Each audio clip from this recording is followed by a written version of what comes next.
गणपति गणेश को, उमापति महेश को मेरा प्रणाम है, मेरा प्रणाम है। गणपति गणेश को, उमापति महेश को मेरा प्रणाम है, मेरा प्रणाम है। गणपति गणेश को, उमापति महेश को मेरा प्रणाम है, मेरा प्रणाम है। गणपति गणेश को, उमापति महेश को मेरा प्रणाम है, मेरा प्रणाम है।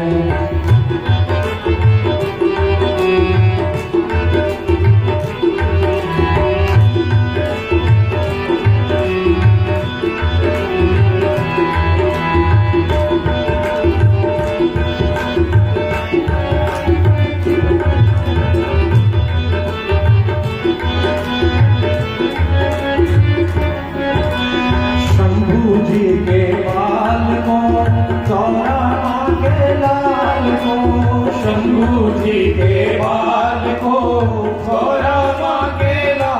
को, शंभू जी के बाल को, गौरा माँ के लाल को, शंभू जी के बाल को, गौरा माँ के लाल को, शंभू जी के बाल को, गौरा माँ के लाल को मेरा प्रणाम है, मेरा प्रणाम है।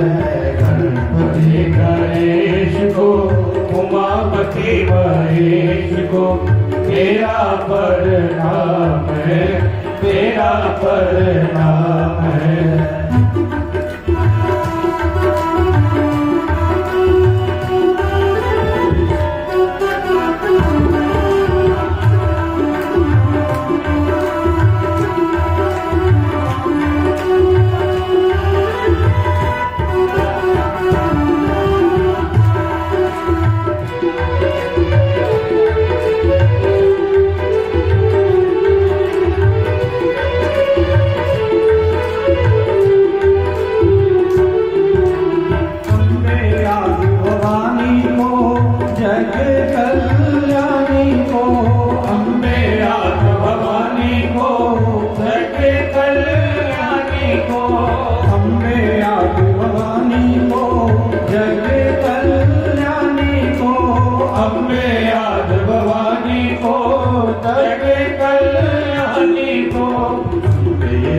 भवानी को, जग कल्याणी को मेरा प्रणाम है, मेरा प्रणाम है। गणपति गणेश को, उमापति महेश को मेरा प्रणाम है, मेरा प्रणाम है।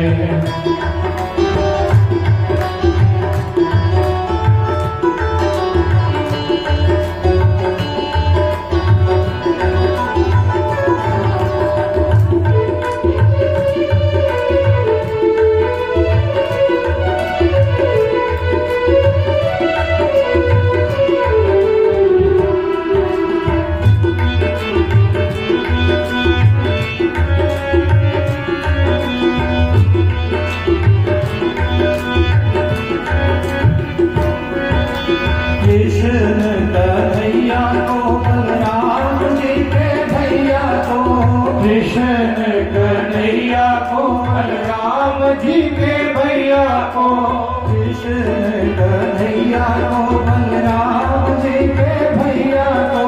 कृष्ण कन्हैया को, बलराम जी के भैया को, कृष्ण कन्हैया को, बलराम जी के भैया को मेरा प्रणाम है, मेरा प्रणाम है।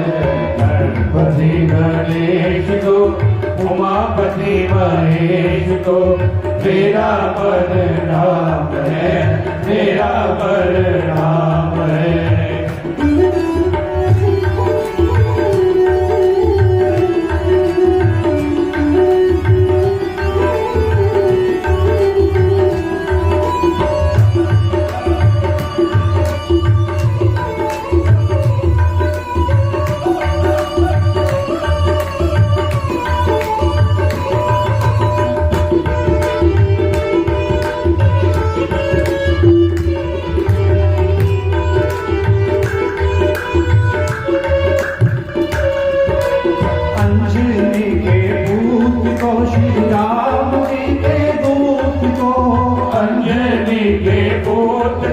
श्री राम जी के दूत को, अंजनी के दूत को श्री राम जी के दूत को, अंजनी के दूत को श्री राम जी के दूत को, अंजनी के दूत को श्री राम जी के दूत को, मेरा प्रणाम है, मेरा प्रणाम है।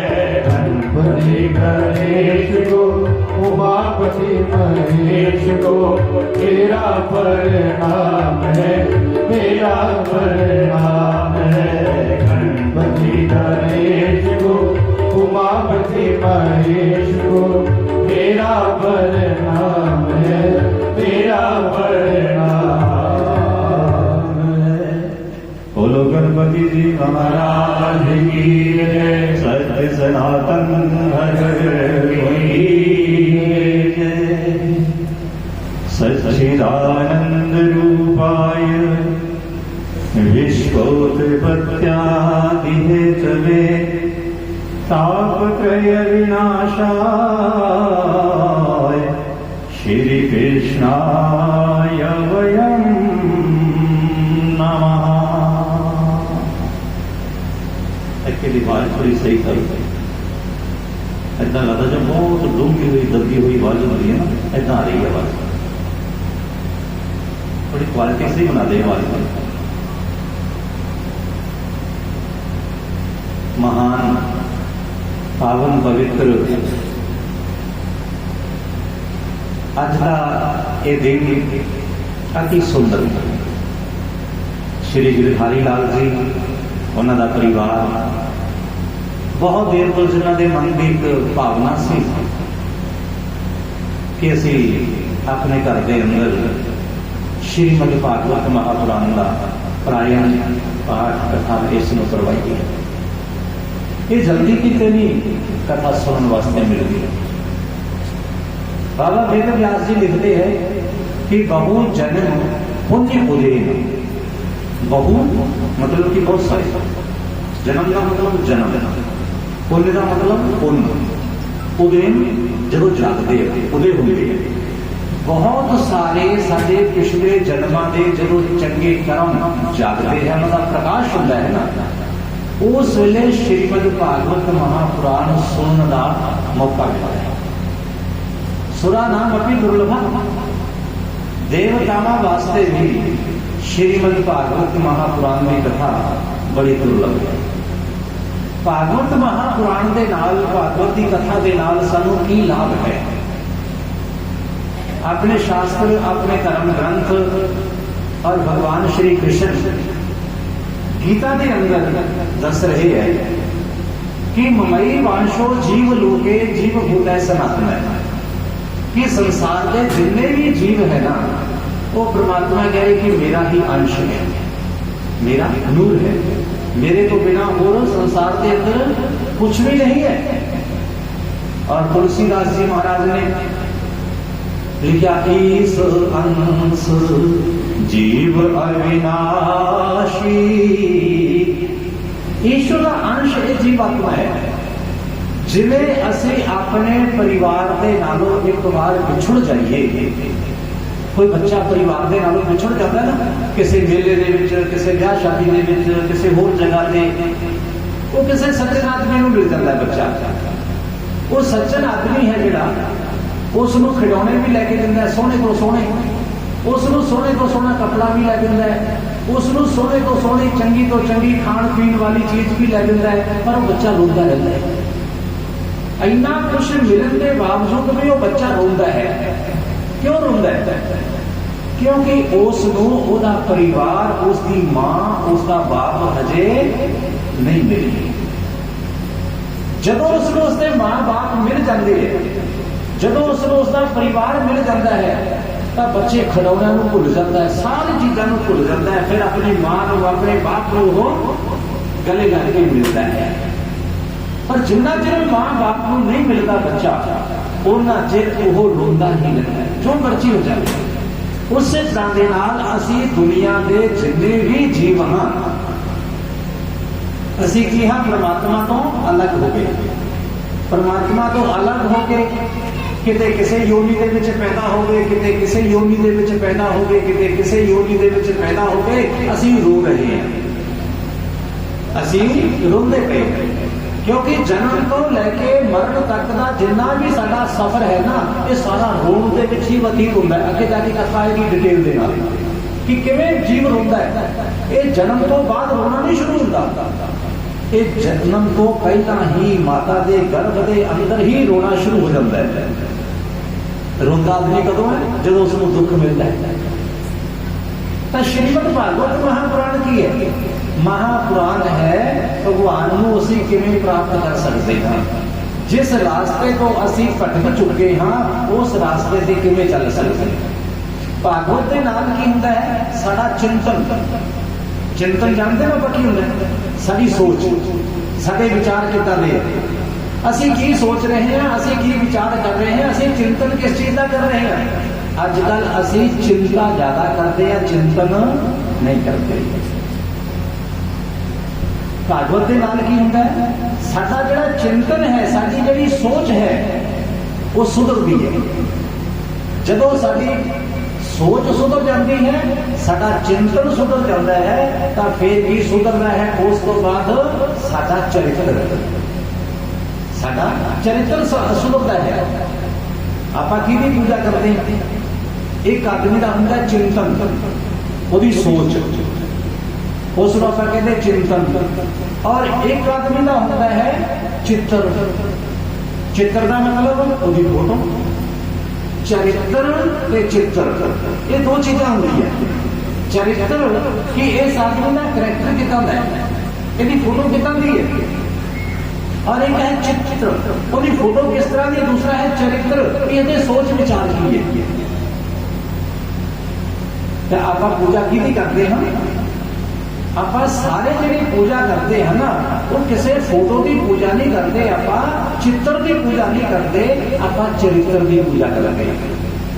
अष्टावक्र जी महाराज की आप कितनी कहानियां सुनते हैं। अष्टावक्र जी उन्होंने रंग रूप किस तरह का सी? 8 जगह तो शरीर तो विगे डेटे, चलिया उन्होंने को नहीं सही तरीके नाल जांदा गा, बोलिया उन्होंने को सही तरीके दे नाल नहीं जांदा गा, पैर किसी जगह से रखना चाहते रखा जाता किसी थां ते, ये तो उन्होंने शरीर से, उन्होंने बॉडी सी इस तरह की। दसो कोई अपने समाज के विच इस तरह का बंदा होवे, साडे गली गुआंढ या साडे घर दे विच आपां उसकी पूजा करते हैं, उसनूं कोई बुला के राजी नहीं हुंदा। पर अष्टावक्र जी महाराज की पूजा की जाती है। इन्ना कुछ होंदे हुए भी ना रंग, ना रूप, ना होर, ना शक्ल, ना सूरत, फिर भी उन्होंने पूजा की जाती है। क्यों पूजा की जाती है? क्योंकि उन्होंने चिंतन, उन्होंने सोच, उन्होंने विचार सुधरे हुए हैं। तो भागवत सुनने के नाल की होता है साडे विचार सुधरते हैं। जदों साडे विचार सुधर जाते हैं, साडा चिंतन सुधर जाता है, साडा चरित्र, साडा करैक्टर सुधर जाता है, तो इस तो बाद साडा जीवन सुधर जाता है। और जदों आदमी का जीवन सुधर जाए ना, तो उसनूं परमात्मा की प्राप्ति अपने आप ही हो जाती है। अपने शास्त्रों के अंदर लिखा कि श्रीमद् भागवत महापुराण परमात्मा के दर्शन करने का एक साधन है। जे असीं भागवत के मुताबिक चलीए तो परमात्मा के असीं दर्शन इस शरीर के नाले नाल अखां दे नाल कर सकते हैं। परमात्मा के दर्शन 3 तरह के दसे गए ग्रंथों के अंदर। 3 तरह के नाल असीं परमात्मा के दर्शन करते हैं। सब तो पहला असीं दर्शन किहड़ा करते हैं? परमात्मा का स्वरूप, प्रभु की झांकी, जिस रूप के विच आपां प्रभु नूं पूजते हैं। कोई शिव जी महाराज के रूप दे विच, कोई भोलेनाथ जी दे, कोई अपने राधा कृष्ण जी दे, कोई राम जी दे, कोई लक्ष्मी नारायण जी दे, कोई देवी जी के स्वरूप दे विच पूजदे ना। सारे अलग उस साडे देवता दी, उस साडे परमात्मा दी सानू सुपने के अंदर झांकी दिसे।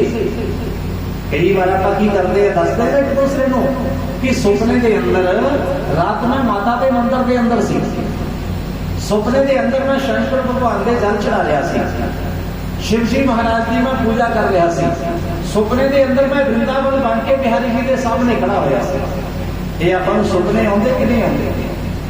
एक है ये भी भगवान का दर्शन है कि सुपने के अंदर भगवान का दर्शन करना। इस आखते साधारण दर्शन, नॉर्मल।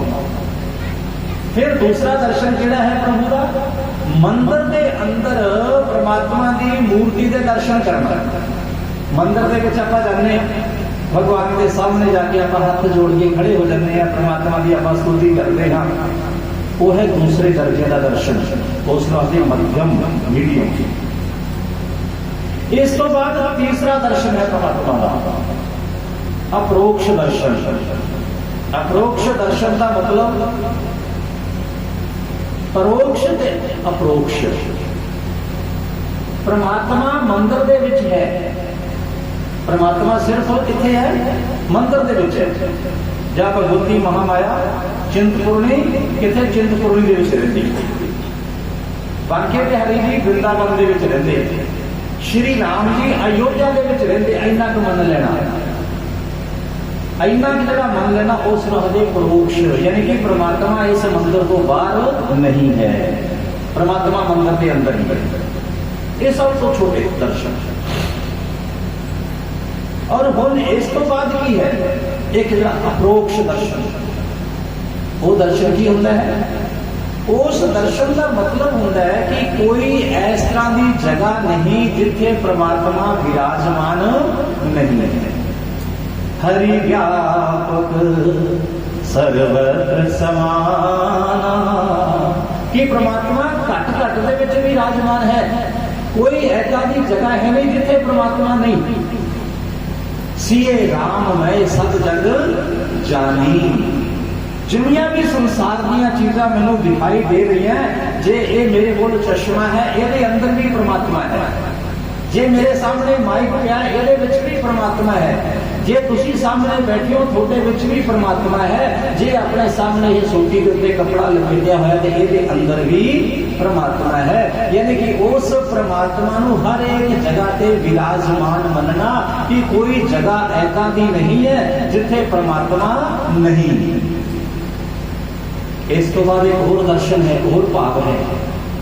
वो भाव की है, अहम ब्रह्मास्मि, कि मैं परमात्मा का हाँ, परमात्मा तो बिना इस शरीर का कोई वजूद नहीं है।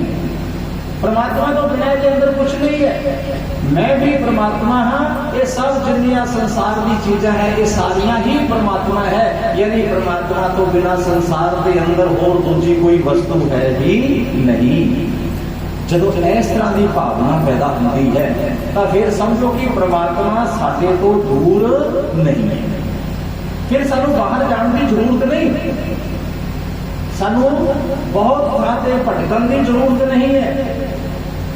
बहुत जगह से सानू कोई जान की, कोई तीर्थ यात्रा के या होर किसी महात्मा के शरण दे विच या होर किसी धार्मिक स्थान के उत्ते फिर असीं चाहिए तो जाइए और चाहिए तो ना जाइए, उस दे विच किसी तरह के नाल कोई भी सानू समस्या नहीं आउंदी, कोई उहदे विच दिक्कत नहीं है। क्योंकि जब उसे विराज देख लिया कि तीर्थ के अंदर भी वही परमात्मा है, मेरे घर के अंदर भी वही परमात्मा है, मेरे अंदर भी वही परमात्मा है, मेरे घर के अंदर परमात्मा तो बिना कोई वस्तु है ही नहीं। सिर्फ समझने की जरूरत है। जिवें हुण अपने पखा भी चलता गया, कूलर भी चल गए, इस जगह पे लाइट भी जलती पई है, माइक भी चलता गया है, मोबाइल भी चलते पे। ये पखे को लाइट को चलाने वाला कौन है? इस करंट है, इको ही तार के विचों आउंदा है, इको ही मीटर के विचों आउंदा है, इको ही तरीके के नाल आउंदा, इको तरह का करंट है। ये नहीं कि लाइट के विच कोई होर तरह का करंट है, पखे के विच कोई होर तरह का करंट है, माइक के विच कोई होर तरह का करंट है। वो सारे करंट इको ही तरह के, पर उन्हां दे रूप वखरे वखरे। एक करंट के विचों हवा निकलती, वो भी होता रूप है। एक करंट के विचों रोशनी निकलती, वो भी उसी का स्वरूप है। एक करंट के विचों आवाज फैलती है, वो भी उसी का स्वरूप है। यानी करंट को बिना होर कुछ नहीं है। इसी तरह के नाल परमात्मा तो बिना दुनिया के अंदर कोई वस्तु है ही नहीं। किसी रूप के विच उसनूं ले लो, आप अपने थोड़े जे गहने इकट्ठे कर लीए, गहने इकट्ठे करके ना ਉਹਦੇ ਵਿੱਚ ਆਪਾਂ हथ की कंगन भी ले लिए, चूड़ियां भी ले लिया, कन्ना दियां वालियां भी ले लिया, नथनी भी ले ली, ब्रेसलेट भी ले लिया, चैनी भी ले ली, मंगलसूत्र भी ले लिया और रिंग भी ले ली, सारा कुछ ले लिया।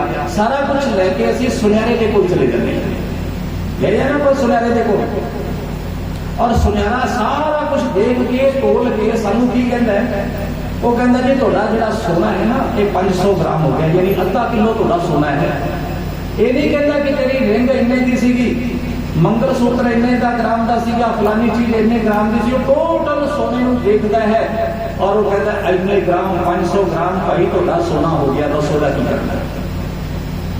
क्योंकि सानू दिसता कि ये मंगल सूत्र है, सानू लगता है कि ये चैनी है, सानू लगता है ब्रेसलेट है, पर सुन्यारे को कुछ नहीं नजर आता, उन्होंने सोना ही लगता है कि सोना है, बिना उसको सोने को बिना कुछ नजर नहीं आता। इस तरह के नाल जिहड़े ज्ञानी आदमी है उन्होंने परमात्मा तो बिना होर कोई चीज दुनिया दे विच दिखाई दिंदी ही नहीं। जो मर्जी ले उसके सामने आप ले आइए, किसी आदमी को ले आइए, कहेंगे ये अंदर भी परमात्मा है। उन्होंने अंदर किसी पशु को लिया सामने खड़ा कर दिए, कहेंगे ये अंदर भी परमात्मा है। किसी पंछी को लिया उन्होंने सामने खड़ा कर दिता जाए तो कहेंगे ये अंदर भी परमात्मा है। परमात्मा तो बिना होर दुनिया के विच कोई दूसरी चीज है ही नहीं। हर थां ते वसदा है नूर उसदा, देखन वालड़ी जेकर अख होवे। ये निगाह चाहिए देखने वास्ते, और जो ज्ञान की निगाह सानू मिल जाएगी, सानू ज्ञान के नेत्र मिल जाएंगे ना, फिर परमात्मा साडे तो दूर नहीं है।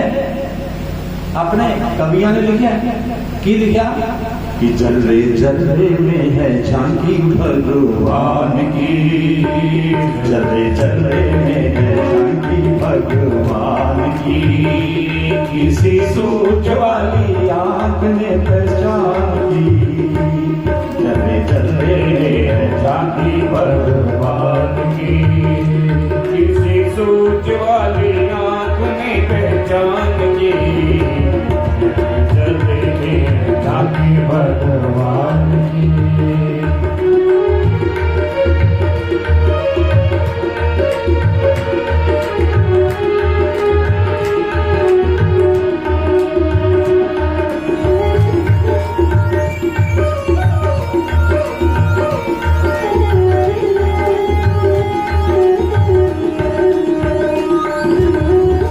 नामदेव ने पकाई रोटी कुत्ते ने उठाई, नामदेव ने पकाई रोटी कुत्ते ने उठाई, पीछे घी का कटोरा लिए जा रहे, पीछे घी का कटोरा लिए जा रहे। बोले रुखी तो न खाओ स्वामी की तो लेते जाओ, बोले रुखी तो न खाओ स्वामी की तो लेते जाओ। रूप अपना क्यों मुझसे छिपा रहे, रूप अपना क्यों मुझसे छुपा रहे। तेरा मेरा एक रूप, तेरा मेरा एक रूप, फिर काहे को हजूर, फिर काहे को हजूर। तूने सकल बनाई है श्वान की, मुझे ओढ़नी ओढ़ा दी इंसान की। चले चले मेरे झांकी भगवान की, किसी सूझ वाली आंख ने पहचान की। चले चले मेरे झांकी भगवान की। कोई इस तरह की जगह नहीं है। और इस सब चीज का ज्ञान किस जगह तो मिलता है? श्रीमद् भागवत महापुराण के नाम। श्रीमद् भागवत महापुराण इसके अंदर सब तो बड़ा ही दस्या गया भगती मार्ग, भगती का रास्ता, कर्म मार्ग, यानी कर्म के अंदर अपने आप को ला देना, कर्म करते हुए परमात्मा को याद रखना। इस तो बाद ज्ञान मार्ग, ज्ञान के नाल परमात्मा को प्राप्त कर लेना। और फिर इस तो बाद है भगती मार्ग। भगती मार्ग यानी कि भगती के रास्ते के उत्ते चल के सारी चीजा बड़िया सुखालियां हैं। वेद व्यास जी महाराज ने इस ग्रंथों की रचना क्यों की? बाबा वेद व्यास जी महाराज उन्होंने देखा कि जेडे कलयुगी जीव है ना, ये तो छोटी छोटी चीजा नहीं छड़ सकती। छोटी छोटी चीजा जो छड़ नहीं सकते। एक घर किवें छड्डणगे, बाहर किवें छड्डणगे, परिवार किवें छड्डणगे, धन संपत्ति किवें छड्डणगे। जे कोई सानू कह दे कि भाई तुसी एक मोबाइल छड्ड दिओ, आपां मोबाइल छड्डण वास्ते तैयार नहीं। कोई आदमी कहता कि तू फलानी चीज छड्ड दे, आपां उसनूं छड्डण वास्ते तैयार नहीं हुंदे। असीं घर नहीं छड्ड सकदे, धन संपत्ति नहीं छड्ड सकदे, परिवार नूं नहीं छड्ड सकदे। परमात्मा किवें मिलन? तां श्रीमद भागवत महापुराण उन्होंने मिलन का उन्होंने जरिया दसिया। गोपियां ने कुछ नहीं छड्डिया, ना गोपियां ने घर छड्डिया, ना परिवार छड्डिया, ना उन्होंने होर कोई कर्म छड्डिया। उन्होंने गोपियां के बच्चे भी सी, उन्होंने माँ बाप भी सी, उन्होंने सस सहुरा भी सी, और उन्होंने अगे परिवार पति भी सी, सारा कुछ सी। उन्होंने किसी चीज को उन्होंने छड्डिया? किसी चीज को छड्ड के नहीं गोपियां गईयां, पर फिर भी हर एक जगह ते की मन रही है कि परमात्मा साडे नाल है। वासुदेव सर्वम, परमात्मा सब जगह पे है। कोई इस तरह की चीज नहीं है जिस जगह, कोई इस तरह की जगह नहीं है जिथे परमात्मा नहीं है। इस भाव को पैदा करने वास्ते बाबा वेद व्यास जी महाराज ने सब तो पहले किसकी रचना की? श्रीमद भागवत महापुराण की रचना की। महापुराण की रचना करते हुए और उन्होंने अपने पुत्र सुखदेव जी महाराज ने पढ़ाया। एक बार ऋषियों का बहुत बड़ा समागम होया। ऋषियों का समागम, ऋषियों का सम्मेलन चल रहा सी। उस ऋषियों के समागम के अंदर शौनक जी महाराज जिन्हें एक बहुत बड़े गुरुकुल को चलाते,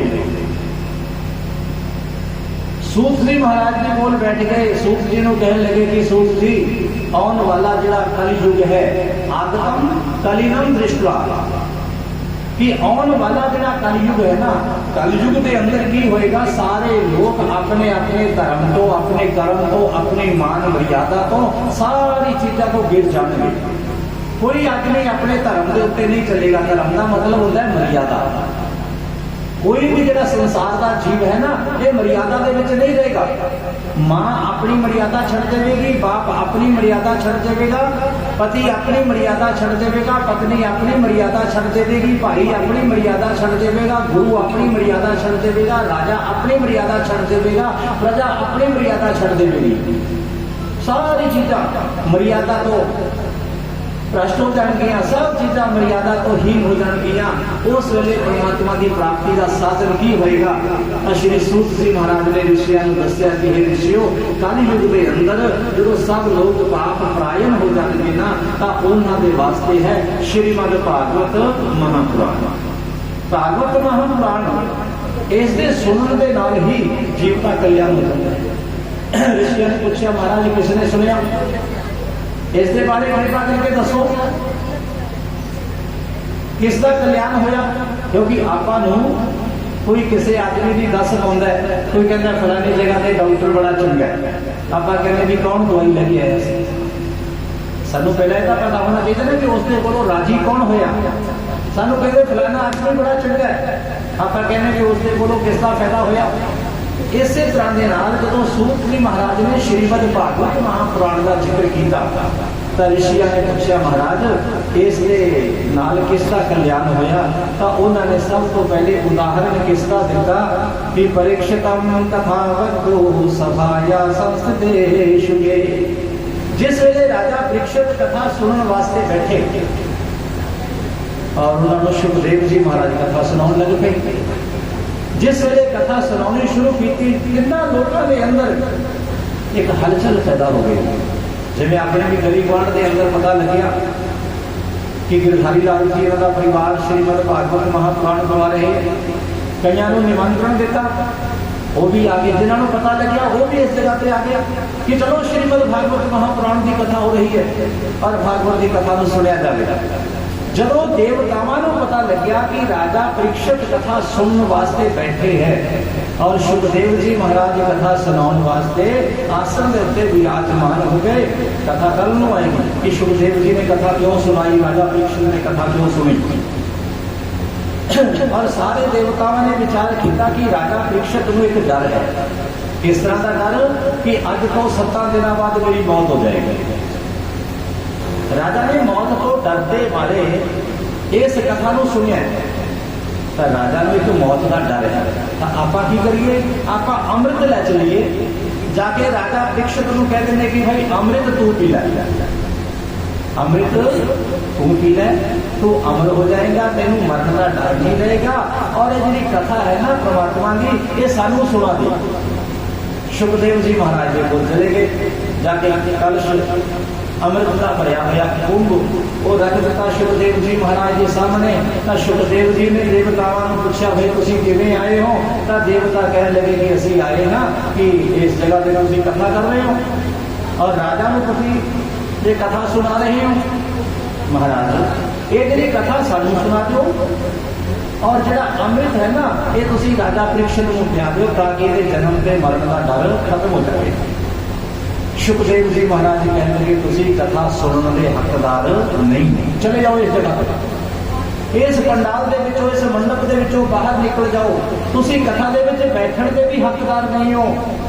परमात्मा की कथा के बैठना आके परमात्मा की कथा को आके सुनना, कौन सुनता है, कौन आके कथा के बैठता है? तो गोस्वामी तुलसीदास जी महाराज लिख रहे हैं कि अति हरि कृपा जाहि पर होई और पाओ देह मार्ग सोई। इस रास्ते से कौन चलता है, किने कदम अगे बढ़ते, किने पैर कम बढ़ते हैं? जिस उत्ते परमात्मा की कृपा नहीं पक्की कृपा, एक होती साधारण कृपा। ਜਦੋਂ ਸਾਡੇ ਉੱਤੇ परमात्मा की साधारण जी कृपा ਹੁੰਦੀ है ਤਾਂ ਸਾਨੂੰ ਇਸ ਮ੍ਰਿਤਯੂ ਲੋਕ ਦੇ ਵਿੱਚ ਮਾਨੁਸ਼ ਜਨਮ ਮਿਲਦਾ ਹੈ। ਮਾਨੁਸ਼ ਜਨਮ ਚੰਗੇ ਘਰ ਦੇ ਵਿੱਚ ਮਿਲ ਜਾਵੇ, ਚੰਗੇ ਪਰਿਵਾਰ ਦੇ ਵਿੱਚ ਮਿਲ ਜਾਵੇ ਤਾਂ ਸਮਝੋ परमात्मा ਦੀ ਹੋਰ ਜ਼ਿਆਦਾ ਕਿਰਪਾ ਹੈ। फिर सानू मां बाप चंगे मिल जान, भैन भाई चंगे मिल जान, साडे रिश्तेदार चंगे मिल जान, समझो होर ज्यादा परमात्मा की कृपा है। धन संपत्ति ज्यादा मिल जाए और फिर साडा शरीर सानू निरोग मिल जाए, शरीर में कोई चिंता ना हो, सानू कोई भैन भाइयों की चिंता ना हो, समझो होर ज्यादा परमात्मा की कृपा है। साडी विद्या साडी लियाकत पढ़ाई लिखाई बहुत उच्च क्वालिटी की हो जाए तो समझो कि परमात्मा की होर भी कृपा है। जीवन साथी चंगा मिल जाए समझो प्रभु की होर भी कृपा है। बच्चे चंगे निकले और संतान लायक हो गए तो समझो कि परमात्मा की होर भी कृपा है। और इस तो बाद जे थोड़ा सारा कुछ होंदे होए भजन के विच मन लगन लग जाए, परमात्मा का सिमरन करन लग जाओ, परमात्मा को तुसी हाजर नाजर बनन लग जाओ और अंग संग देखो कि मेरे परमात्मा है। इन्ने सुख साधन सारी चीजा होंदे हुए भी जे थोड़ी लगन परमात्मा के नाल लगी हुई है ना तो फिर समझो कि अति भगवान की कृपा है। अति हरि कृपा जाहि पर होई और पाहो देह मार्ग सोई। साधारण कर्मां दे नाल साधारण पुण्यां दे नाल मानव जीवन दे विच कथा सुनने का मौका नहीं मिलता। सुखदेव जी महाराज ने भजा दिता देवताओं चले जाओ इस जगह, बैठन के काबिल नहीं है दूसरी सभा के विच, देवता उस जगह तो चले। राजा परीक्षित जी ने कथा सुनी, राजा परीक्षित जी ने कथा सुन ली, चलो कथा सुन के सीधे ब्रह्मलोक के चले गए। ब्रह्मा जी ने देखा कि कौन आया, जी ने पूछा कि भाई कौन आया, कह लगे महाराज मृत्यु लोक के राजा परीक्षित इस जगह से बता रहे हैं। राजा परीक्षित की मौत का सप के दसन के नाल होनी सी। ऋषि कह लगे महाराज बिल्कुल ठीक है, सप के दसन के नाल ही राजा परीक्षित की मौत हुई है। ये ब्रह्मलोक किवें आ गया? क्योंकि सप के दसन के नाल जिसकी मौत होती है, जो आदमी कमौत दुनिया के विचों अपना जीवन पूरा करके जाता है ना, उसकी गति भी नहीं होंगी, उसका स्वर्ग लोक भी नहीं मिलता गा। ये तो स्वर्ग तो उत्ते ब्रह्मलोक के आ गया। इस तरह का इसने केड़ा चंगा कर्म किया। तो सारे देवता ऋषि मुनि कहने लगे महाराज इस राजा परीक्षित ने अंतिम समय के श्रीमद भागवत महापुराण इसकी कथा में सुनिया। श्रीमद भागवत महापुराण की कथा सुनने के नाल सीधा ब्रह्मलोक के विच आ गया। मैं नहीं मनता ब्रह्मा जी कहने महाराज किवें मनोगे? एक तराजू एक तकड़ी मंगाई, तकड़ी मंगाई ब्रह्मलोक के अंदर, एक पलड़े के विच की रख लिया यज्ञ, अश्वमेध यज्ञ, राजसूय यज्ञ, तीर्थ यात्रा, एकादशी के व्रत और सारे जिन्ने भी व्रत सी, कत्ते का स्नान, माघ का स्नान, अपने सावन महीने का स्नान, भगवान शंकर जी की पूजा, भगवती की पूजा, बड़ी बड़ी तीर्थ यात्रा, कन्यादान, पृथ्वी दान, भूमि दान, सारा कुछ एक पासे रख लिया और एक पासे की रखिया श्रीमद भागवत महा सुनन दे नाल की पुण्य मिलता है। पढ़न दे नाल नहीं, पढ़न दे नाल तो उस तो भी ज्यादा हो जाता है, समझण दे नाल उस तो भी ज्यादा हो जाता है, सिर्फ सुनन दे नाल की पुण्य मिलता है।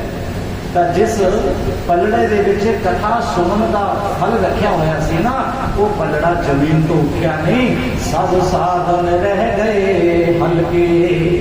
बाकी दे जापो तापो यज्ञ तीर्थ पूजा पाठ हवन व्रत ये सारे सीधे हल्के हो गए, लेकिन जिस दे विच कथा सुनने का महात्म सी, जिस दे विच परमात्मा का सिमरन करने का महात्म सी ना, वो जरा पलड़ा जमीन तो उठिया ही नहीं। तो ये श्रीमद भागवत महापुराण सुनने का महात्म है। श्री सूत जी महाराज ऋषियों को सुनाने के ऋषियों श्रीमद भागवत महापुराण इसके सुनने के नाल हर तरह का जीव का दुख दूर होता है। पूछा महाराज किसके दुख दूर होए, कह लगे सुनो, एक बार की गया देव ऋषि नारद, उन्होंने भक्ति का दुख दूर किया। महाराज भक्ति का दुख कह लगे, हाँ।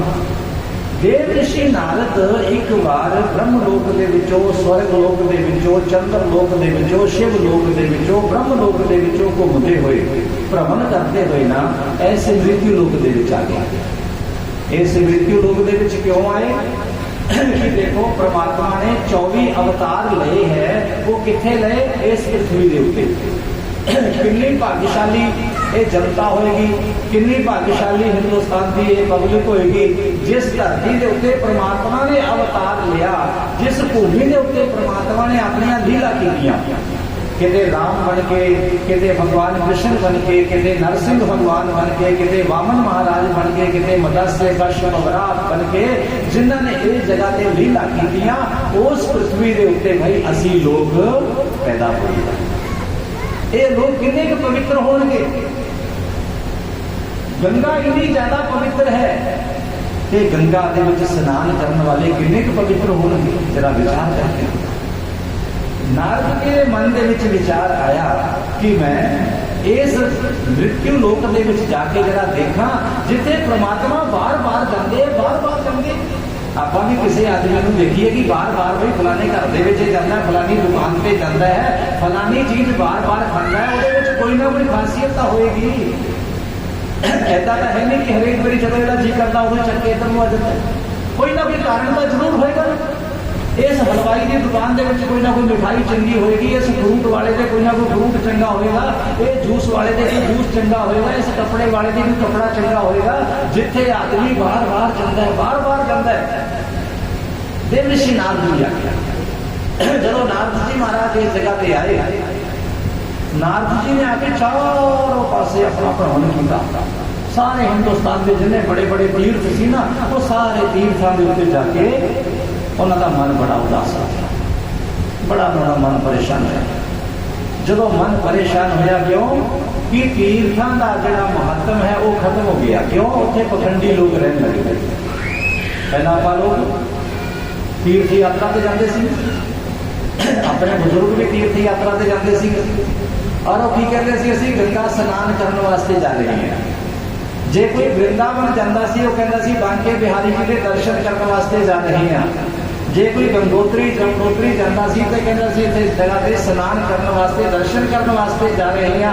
बनारस के जे कोई जाता सी कहता सी महाराज के महादेव के दर्शन करने वास्ते आए। और अज असीं की कहने हैं? जरा विचार करो, सोचो, आप सारे जाने हैं। जे कोई पूछे कि किधर जा रहे हो? घूमन चल रहे हैं। चाहे वृंदावन जाना है, हजारों रुपये लग जाते हैं, चाहे असी हरिद्वार जाना है, कहते हरिद्वार घूमन आए सी, कितने इसने असी क्या इस तरह का नहीं किया कि असी गंगा स्नान करने वास्ते आए। कहते असी ये नहीं क्या कि बांके बिहारी जी के दर्शन करने वास्ते आए हैं, असी कहते घूमन वास्ते आए सी। परमात्मा कहते चंगा भी घूमी जाओ, 84 के अंदर तो तुम पहले घूमी जाने हो, फिर घूमी जाओ जिन्ना तुहाडा जी करता है। तीर्थ सार सदो लगारा, तीर्थों के उत्ते जी भावना सी साडी जान की वो भी खत्म हो गई। उस जगह से जेडे रहने वाले सी उन्हां दी भी भावना खत्म हो गई। उस जगह से की हो गया, जिन्ने लोग सी सारे ने बार बार धन किवें आवे, संपत्ति किवें आवे, पैसा किवें आवे, लोगों को गुमराह किवें किया जाए, ये रास्ता अपना लिया सारे ने। इस करके जो तीर्थों का महत्व सी नारद जी कहने लगे खत्म हो गया। चलते हुए किस जगह से आ गए? वृंदावन के। जिस वेले वृंदावन के आए ना, तो वृंदावन के जो पहुंचे, उन्होंने देखा वृंदावन के अंदर चार पासे लोग घूम फिर रहे, और वृंदावन के एक थां से चलते चलते जो नारद जी महाराज पहुंचे, तो नारद जी महाराज देख के ना कुछ लोगों का इकट्ठ है उस जगह पे। उस जगह पे कुछ मातावां बैठी हैं, कुछ भैनां बैठी हैं, कुछ बेटियां बैठी हैं, कुछ बुजुर्ग उस जगह पे खड़े हैं।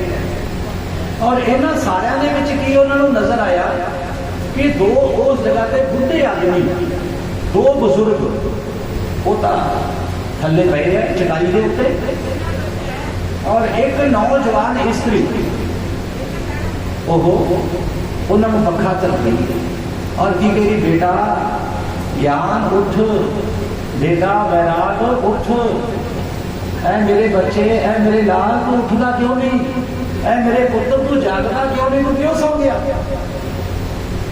और बाकी की जिन्नियां स्त्रियां उसको दिलासा दे रही है कि देवी तू हौसला रख, परमात्मा सारा कुछ ठीक करेंगे, ये सारा कुछ ठीक हो जाएगा, तू चिंता ना कर। लेकिन उस औरत के अखा दे विचों हंझू वगते पे है। वो औरत नौजवान है और दोनों जड़े बच्चे हैं वो बुढ़े हुए। नारद जी महाराज ने देखा, नारद जी देख के अगे निकल गए। जिस वे नारद जी थोड़ा जा अगे गए ना, तो उस तो पिछों आवाज मारी कि हे नारद, ऐ देव ऋषि नारद, रुको मेरा दुख दूर करो। नारद जी ने देखा कि इस स्त्री ने मैनू बुलाया है, मेरा नाम लेके बुलाया है। जेकर कोई अपना नाम लेके आवाज मारता है तो आप की समझते कि सानू कोई जानता है बंदा, ताइए सानू कोई आवाज देके बुलाता है ना, दूसरा कोई आवाज नहीं दिता। तो नारद जी देख रहे कि स्त्री ने मैनू आवाज देके बुलाया है, इसका मतलब ये मैनू जानती है पर मैं इसनू पछाणिया नहीं। नारद जी महाराज उस जगह पे वापस चले गए और जाके पूछा कि होसी कौन, ए देवी तू कौन है, मैं तेनों पहचानिया नहीं। उसने हाथ जोड़ दिए, महाराज नारद जी अज मेरे उत्ते दुख आया है, अज तुसीं मैनू पहचानिया नहीं। नारद कह लगे, देवी तू अपना परिचय दे, अपनी मैनू जानकारी दे कि तू है तो है कौन, मैं नहीं तेनू पहचान सकिया था। कह लगे, अहम भक्ति लिखा था इमो में तनयो बदो। हे नारद मेरा नाम है भक्ति, मैं भक्ति हूं, और ये दोनों मेरे बेटे हैं। एक का नाम है ज्ञान के दूसरे का नाम है वैराग। देव ऋषि नारद हके बगे रहे। ओहो भगती तेरी इस तरह की हालत, ये तेरी इस तरह की माड़ी हालत क्यों हुई, की कारण है? तू नौजवान, तेरे बच्चे दोनों बुढ़े हो गए।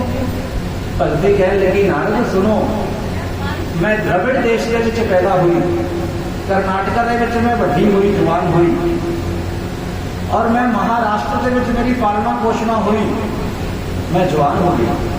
जिस वेले मैं आई गुजरात के अंदर तो उत्थे की होया पखंडवाद बहुत ज्यादा सी। उन्होंने लोगों ने भगती का बाणा पाया हुआ है, भगती का रूप बनाया हुआ है, भगता वांगू तिलक लाए हुए हैं, बड़े बड़े आडंबर रचे हुए हैं, पर उन्होंने अंदर भगती नहीं है। अंदरों कुछ होर है, उतो देखने दे विच कुछ होर नजर आ रहे हैं। उस जगह पे आउंदिया सार ही मैं ते मेरे बेटे दोनों असीं बुढ़े हो गए। बुढ़े होने का मतलब कि साडी ताकत चली गई, साडे अंदर जिहड़ी शक्ति सी, साडे अंदर जिहड़ा तेज सी ना, वो सारा क्षीण हो गया, वो खत्म हो गया। पर असीं चलते चलते जो आए ना वृंदावन दे विच, तो वृंदावन दे विच की होया, भगती कह लगी मैं तो जवान हो गई। क्यों? वृंदावन के अंदर भगती का वास है, वृंदावन के अंदर भगती घर घर के विच वास करती है। अज भी आप वृंदावन के विच आते हैं ना बांके बिहारी जी के दर्शन करने वास्ते, जेडे उस जगह पे जाके कुछ गली के विच आप चलते फिरते हैं, कोई मंदिर से दूसरे मंदिर के विच जाना हो, किसी होर जगह से जाना हो, तो पिछों रिक्शा वाला भी आवाज दिंदा है, नहीं कहता कि भाई साहब पीछे हट जाओ, या कोई हाਰਨ नहीं बजाता बंदे राधे राधे राधे राधे की आवाज देके रास्ता मंगते। यानी कि उनके कण कण के अंदर, पत्ते पत्ते के अंदर, वृंदावन के अंदर राधे राधे, श्याम श्याम, राधे और श्याम, भगवान ने कृष्ण और राधा जी का नाम लिया है। वो जगह पे बच्चे को अज कोई लड़का कह के नहीं पुकारता, कान्हा, लल्ला, लल्ली, बेटी, बेटी नहीं कहने किसी उस जगह पे, और किसी उस जगह पे बेटा नहीं कहने, उस जगह पे कान्हा कह के पुकारेंगे। वो नालो उस बच्चे के अंदर भी भगवान कृष्ण जी का ही भाव नजर आता है कि ये जरा साधारण बच्चा नहीं है, इसके अंदर कौन है, भगवान कृष्ण विराजमान है। ये साधारण लड़की नहीं है, इसके अंदर कौन है, इसके अंदर राधा रानी विराजमान है। इस तरह की जी भावना है ना, वो किस जगह की है, श्री वृंदावन की। तो वृंदावन के बारे में बहुत कुछ लिखा ग्रंथों में, बहुत कुछ लिखा कवियां ने। तो दो लाइन कहने पर फिर देखा जाएगा, सुनाई देते टाइम होगा। तो वृंदावन किसी पासे भी चले जाओ, बिहारी जी के मंदिर के भी चले जाओ, किसी और पासे चले जाओ, तो उस जगह से की है वृंदावन की कुंज गली में, वृंदावन की कुंज गली में खुशबू बिहारी जी की आती है, वृंदावन की कुंज गली में खुशबू बिहारी जी की आती है। मन में समा के मुझे मदहोश बना के, मन में समा के मुझे मदहोश बना के, दर पे बिहारी जी आती है, वृंदावन की कुंज गली में खुशबू बिहारी जी आती है, वृंदावन की।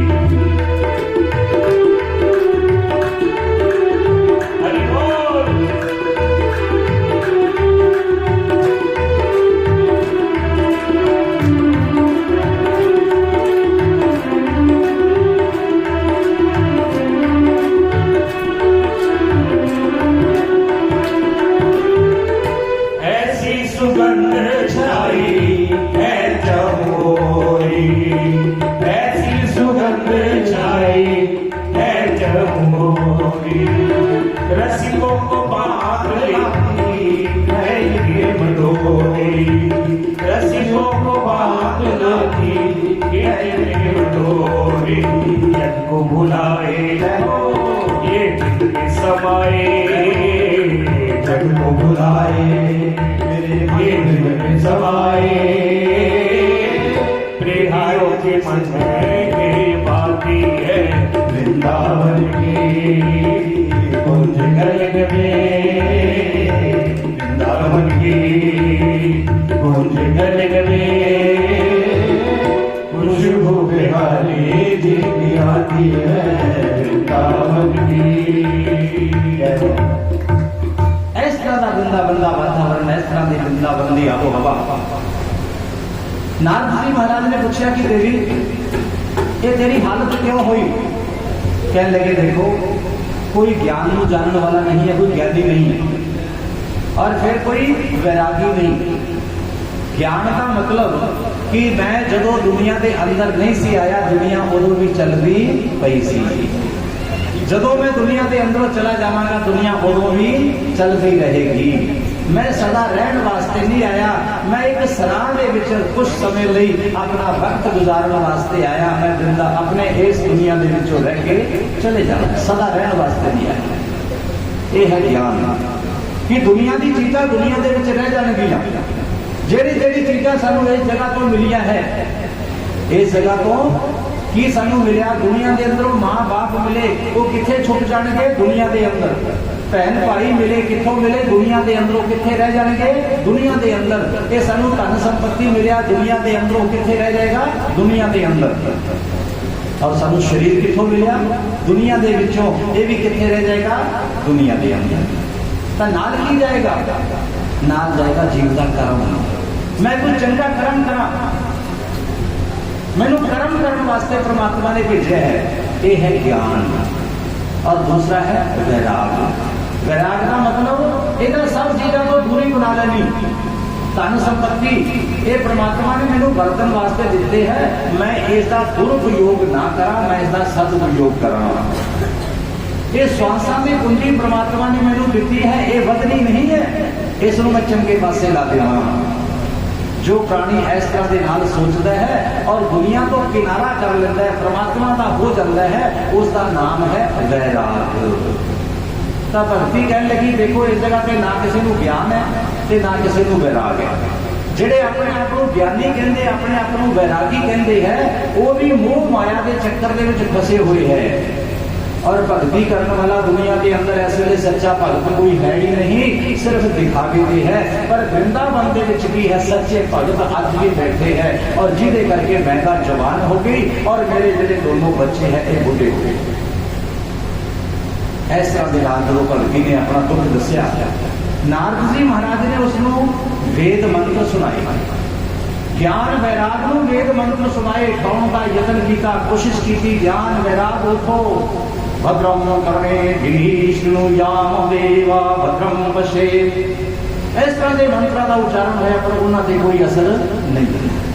जो ज्ञान वैराग से कोई असर नहीं होया, नारद जी कह लगे देखो भगती मैं प्रतिज्ञा करता हाँ, मैं तेनों वचन दिना हाँ, मैं तेनों वचन दिना कि तेरे बच्चों का दुख मैं दूर करांगा, तेरे इस बच्चों मैं नौजवान बना देवांगा, घर घर दे विच मैं इन्हां नूं पहुंचा देवांगा और तेरा दुख मैं दूर करांगा। मैं ये संत का वचन है। तो परमात्मा अपने संत की लाज रखते, अपना मान टले टल जाए, भगत का मान ना टलते देखा। परमात्मा के भगत का मान टल जाए, भगत की जी जुबान झूठी हो जाए, परमात्मा तो सहन नहीं होता। सूत जी महाराज दस रहे कि ऋषियों वो जगह तो देव ऋषि नारद चले और चलते चलते किस जगह पे पहुंच गए, देव ऋषि नारद उस जगह तो चलते हुए हरिद्वार तो अगे चलते चलते चलते चलते बद्रिक आश्रम में चले गए। जब बद्रिक आश्रम के अंदर पहुंचे रास्ते के कौन मिल गया, सनक सनंदन सनातन के संत कुमार, चार ऋषि। चारों ऋषि कौन है, ब्रह्मा जी के बेटे। और वो किहदे वास्ते आए हैं, सत्संगार्थम समायाता दत्रिस्तृणार्दम। वो ब्रह्म लोक को छट के इस मृत्यु लोक दे विच आए, देखो सत्संग करने वास्ते। सत्संग करने वास्ते ब्रह्म लोक को उन्होंने छट दिता और इस जगह पे आए। क्यों? क्योंकि स्वर्ग लोक के अंदर सत्संग नहीं होता। स्वर्ग लोक के अंदर कोई संत महात्मा सन्यासी, कोई कथावाचक, कथा सुनने वाला, कोई कथा करने वाला कोई नहीं है। ब्रह्म लोक के अंदर भी कोई है नहीं।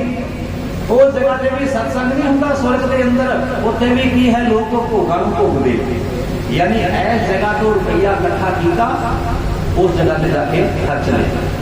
जिन्हें आप देखते हैं यूपी तो बिहार तो लोग लेबर इतने होनी है, पंजाब के मजदूरी की, पैसे इकट्ठे किए, फिर चले गए उस जगह पे, फिर उसे खर्च ले, मौज की और उस तो बाद तो खाली हो गए, फिर इतने आके फिर कमाई की, फिर उसे पहुंच गए।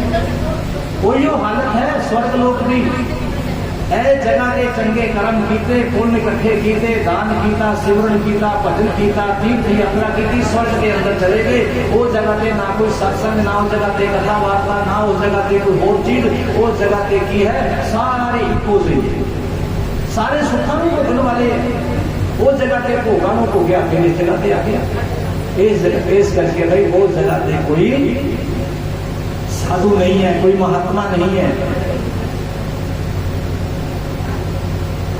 ब्रह्मलोक के विचों सनक सनंदन सनातन संत कुमार चारों जाने चले और चल के इस जगह पे पहुंचे हैं और पहुंच के की करते सत्संग कर रहे। सत्संग के बहुत ज्यादा भीड़ इकट्ठी नहीं की उन्होंने कि अब बहुत सारी भीड़ इकट्ठी करिए फिर सत्संग होएगा, क्योंकि जरा सत्संग है ना, सत संग, सत नाम है परमात्मा का। परमात्मा के नाल जुड़ना, परमात्मा का संग करना ही सत्संग है। वो चाहे आप 2 जाने बैठ के कर लिए, चाहे 4 जाने बैठ के कर लिए, चाहे 10 जाने बैठ के कर लिए। आप रामायण की कथा सुनते ना, रामायण के अंदर तुसी रामायण पढ़ते भी होंगे, सुनते भी होंगे, टीवी से भी सुनते होंगे, बहुत सारे प्रवचन सुनते हो रामायण पढ़ते। वो 3 आदमी इस तरह के है कथावाचक, जिन्हें कथा करते और कथावाचक कोई ऐसे वैसे नहीं, साधारण कथावाचक नहीं है। वो की ब्रह्म ज्ञानी कथावाचक, और उन्होंने पूरे सुनने वाले कितने होने चाहिए। इन्ने महान, इन्ने बड़े कथाकार जिथे कथा कर रहे हो, जिथे कथावाचक कथा करते हो, भीड़ कितनी होनी चाहिए, जरा विचार करके देखो। बैठने वास्ते जगह नहीं होनी चाहिए। आजकल साधारण जिस जगह से कथावाचक कथा करते हैं, वो जगह से सैकड़ा हजारों की लोग गिनती के पहुंच जाते हैं। पर उन्होंने कथावाचकों के पूरे श्रोता पता किन्ने किन्ने, सुनने वाले किन्ने किन्ने, एक कथावाचक है और एक सुनने वाला है। सब तो पहले कौन है? भगवान महादेव, भगवान शंकर। उन्होंने कथा किसनों सुनाई? माता पार्वती ने। और फिर अपना अनुभव दसते। जो थोड़े जाने बैठ के सत्संग करते, आपस में विचार विटांतरा होता है ना, उस वेले की होता है, अनुभव दसिया जाता अपना कि भी मैं परमात्मा का भजन इन्नी देर तो कर रहा, इसके बारे च मैनू आ चीज मिली। मैं परमात्मा का सिमरन इन्ने बार कर रहा, इसका फल मैनू इस तरह का मिला। वो की है साडा अनुभव, अपना प्रैक्टिकल। तो भगवान शंकर माता पार्वती को की कह रहे, सोनो हो उमा कहो अनुभव अपना, और सत्य हरि भजन जगत सब। कोई भीड़ नहीं हो सकती, सिर्फ महादेव कथा सुना रहे हैं और भवानी कथा सुन रही है। दूसरे नंबर पे कथावाचक आ गए कौन? काकमसुंडी जी। काकमसुंडी जी कथा किसको सुना रहे हैं? गरुड़ जी महाराज को। सुनो खगेश कहो खगराया। खगेश गरुड़ जी को कथा सुना रहे हैं कौन? काकमसुंडी। वो भी 2 ही जने हैं, एक सुनने वाला थे, दूसरा खगे। सुनु खगेसा और बिन हरि भजन नाना से कलेसा। वो भी अपना अनुभव कह रहे हैं कि परमात्मा के भजन को बिना ये कलेश दूर नहीं होते। तीसरे कौन? महाराज यज्ञवल्क्य भारद्वाज। वो कथा सुना रही है, वो भी कल ही है, 2 जने, एक सुनने वाला एक सुनाने वाला। और आज देखो ब्रह्मलोक के विचों कितने संत आए? 4। कथा सुनने वास्ते भी ते सुनाने वास्ते भी। एक जना कथा सुनाता है और दूसरा जना, 3 जने बाकी के सुनते हैं। उन्होंने तिना के मन के विच जे कोई नवी चीज पैदा होती है ना, तो उसका वो वर्णन करते हैं। जिस तरह के नाल गुरबाणी के अंदर एक शब्द आता है कि मन्ने की गत कही ना जाए, यानी कि जिसने उस परमात्मा को पा लिया, जिसने उस परमात्मा का अनुभव कर लिया, जिसने उस परमात्मा को जान लिया, फिर वो आदमी वो पूरी तरह के नाल बखान नहीं कर सकता। जिमें आप मान लो घर के कोई 25-26 तरह के पकवान बना के रख ले, कोई अपने घर से मेहमान आ जाता है और आप वध तो वध उसको खाने वास्ते देते हैं। विचों पर 5-7 कौलियां कटोरियां रह जाती, डूने रह जाते हैं, पिछों सी कहते हो आता उसको दिता ही नहीं खाने वास्ते, अपना टेस्टी सी। आ भी चीज उसको नहीं दी गई, आ भी चीज उसको नहीं दी गई। फिर सानू की होता है? पश्चाताप होता है, पछतावा होता है कि असीं उसको क्यों नहीं दे सके। जो परमात्मा की सानू प्राप्ति हो जाती है, फिर असीं परमात्मा की महिमा जो एक दूजे को सुनाउण लगते हैं ना, फिर सानू अपनी गलती के उत्ते एहसास होता है कि भगवान की वामन लीला तो असीं सुना दी, पर जी कश्यप अवतार लिया सी भगवान का, वो असीं कथा ही भुल गए। राम जी की कथा तो मैं सुना दी, उन्होंने नाल लक्ष्मण जी आए थे, मैं कथा कहनी भुल गया। फिर पिछों पश्चाताप होता है। तो इस तरह के नाल वो चारों बैठते हैं ऋषि और एक दूसरे के नाल एक दूसरे को सुनाते हैं। तीन जाने सुन लग जाते, एक जना सुनाउण लग जाता। उस जगह पर पहुंच गए नारद जी। जो नारद जी पहुंचे, नारद जी महाराज को प्रणाम किया उन्होंने। जो नारद जी महाराज ने उन्होंने प्रणाम किया, एक दूसरे को मिले। नारद जी को पूछा कि नारद जी तुम उदास क्यों हो? नारद जी कह लगे देखो मेरे उदासी का एक कारण है कि मैं चलते चलते लोगों के भ्रमण करते हुए वृंदावन के पहुंचा सी। उत्थे मैनू भगती मिली जी नौजवान है, पर भगती के दोनों जोड़े बेटे हैं ना वो बुढ़े हो चुके बुजुर्ग है। मैं प्रतिज्ञा करके आया, उसको वचन दे के आया कि मैं तेरा दुख दूर करांगा। मैनू कोई साधन नहीं मिला, मैनू कोई तरीका नहीं लग्या। तुसीं कृपा करो, मेरी हेल्प करो, मेरी सहायता करो। देखो जिहड़ी चीज सानू समाज दे विचों किते ना मिले, तो जिस सानू समस्या का समाधान किते होर ना मिले, कोई सलूशन सानू किसी जगह तो नहीं लभदागा, तां वो किस जगह तो लभदा है? वो संतां दे चरनां दे विचों लभदा है। दुनिया भर की दवाइयां जिस जगह पे फेल हो जाती है, वो जगह पे संतां दा, महापुरुषों का आशीर्वाद, उन्हां दा मार्गदर्शन है ना जिहड़ा, वो साडे काम आउंदा है। देव ऋषि नारद स्वयं संत है और अज संतां ने एक संत को दुखी देखिया, उन्हां दा मन होर भी ज्यादा दुखी हो गया। कह लगे नारद तुसीं अज प्रतिज्ञा करके आए हो, ये थोड़ी सी प्रतिज्ञा नूं वृथा नहीं जाण देंगे, बेकार नहीं जाएगी प्रतिज्ञा। जाओ उन्होंने वास्ते श्रीमद भागवत महापुराण की कथा करो। जदों श्रीमद भागवत महापुराण की कथा करोगे और उस दे नाल की होएगा भगति, ज्ञान, वैराग्य, ये तीनों ही जाने जवान हो जाएंगे। देव ऋषि नारद उस जगह तो चले। देव ऋषि नारद जी ने भगति को, ज्ञान को, वैराग्य को, सब नामां को लिया और हरिद्वार के अंदर जिस जगह पे मुनि की रेती जगह है, उस जगह पे आगे, उस जगह पे आगे बैठे श्रीमद भागवत महापुराण की कथा उन्होंने करनी शुरू कर दी। जिस वेले श्रीमद भागवत महापुराण की कथा शुरू हुई, प्रारंभ हुई, तो हौली हौली तेरे ज्ञान के वैराग सी वो चेतन होने शुरू हो गए। जब चेतन होने शुरू हो गए, हलचल पैदा हो गई, उठ गए, अलसाई हुई अखां दे नाल अंगड़ाई लई, धीरे धीरे अपने आप को संभालिया, कथा दे विच सावधान होकर बैठे। और जिस वेले सारी श्रीमद भागवत महापुराण की कथा पूरी हो गई, तो ज्ञान, वैराग, भगति उस जगह के जिन्ने भी लोग बैठे सी ना, इको ही स्वर के नाल वो गा रहे हैं और इको ही स्वर के नाल वो सब जने बोल रहे हैं कि श्री कृष्ण गोविंद हरे मुरारी, हे नाथ नारायण वासुदेव।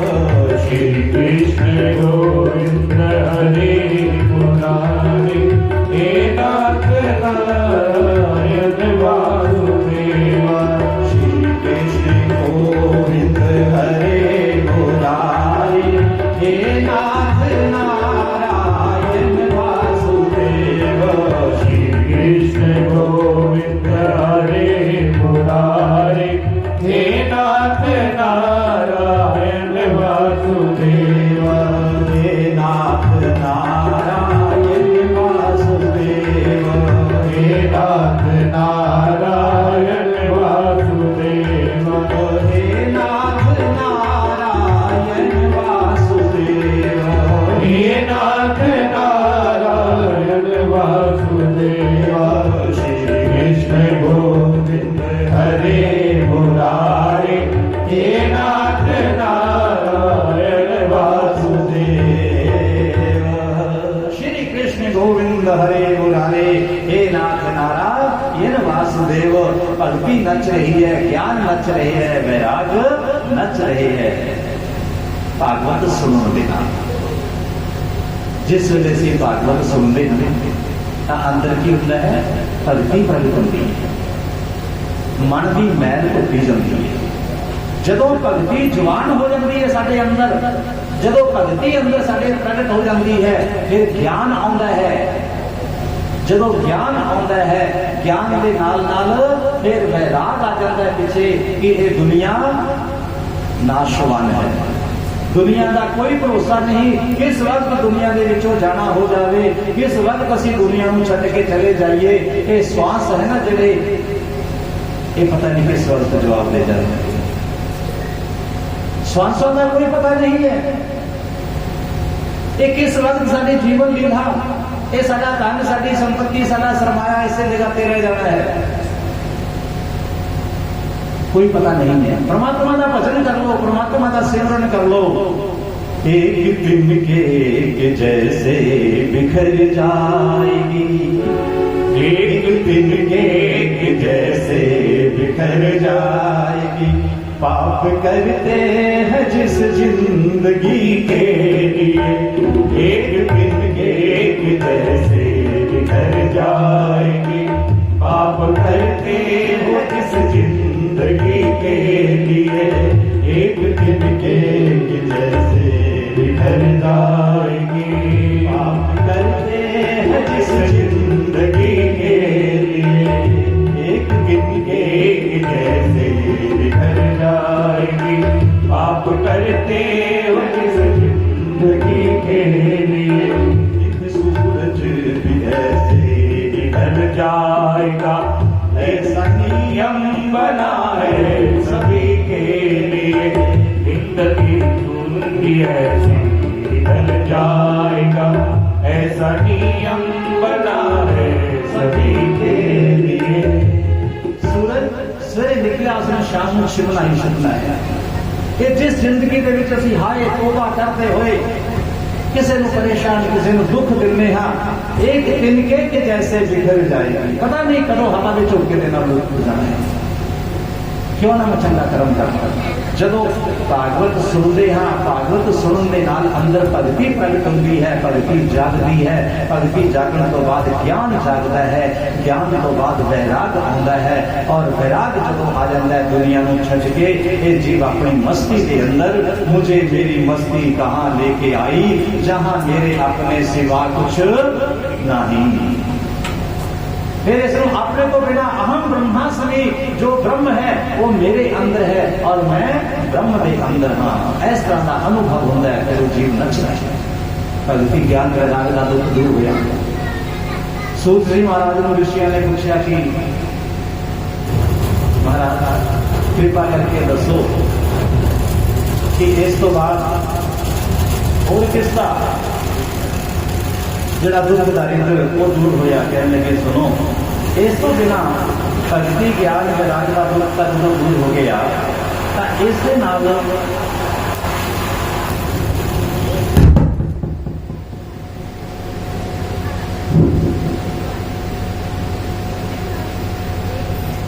श्रीमद् भागवत महापुराण के नाल अनेक तरह के जिहड़े जीव के कष्ट, अनेक तरह की घर के बाधावां वो सारियां दूर हो जाती। इस तो बाद कथा होती है प्रेत ढूंढू पाई।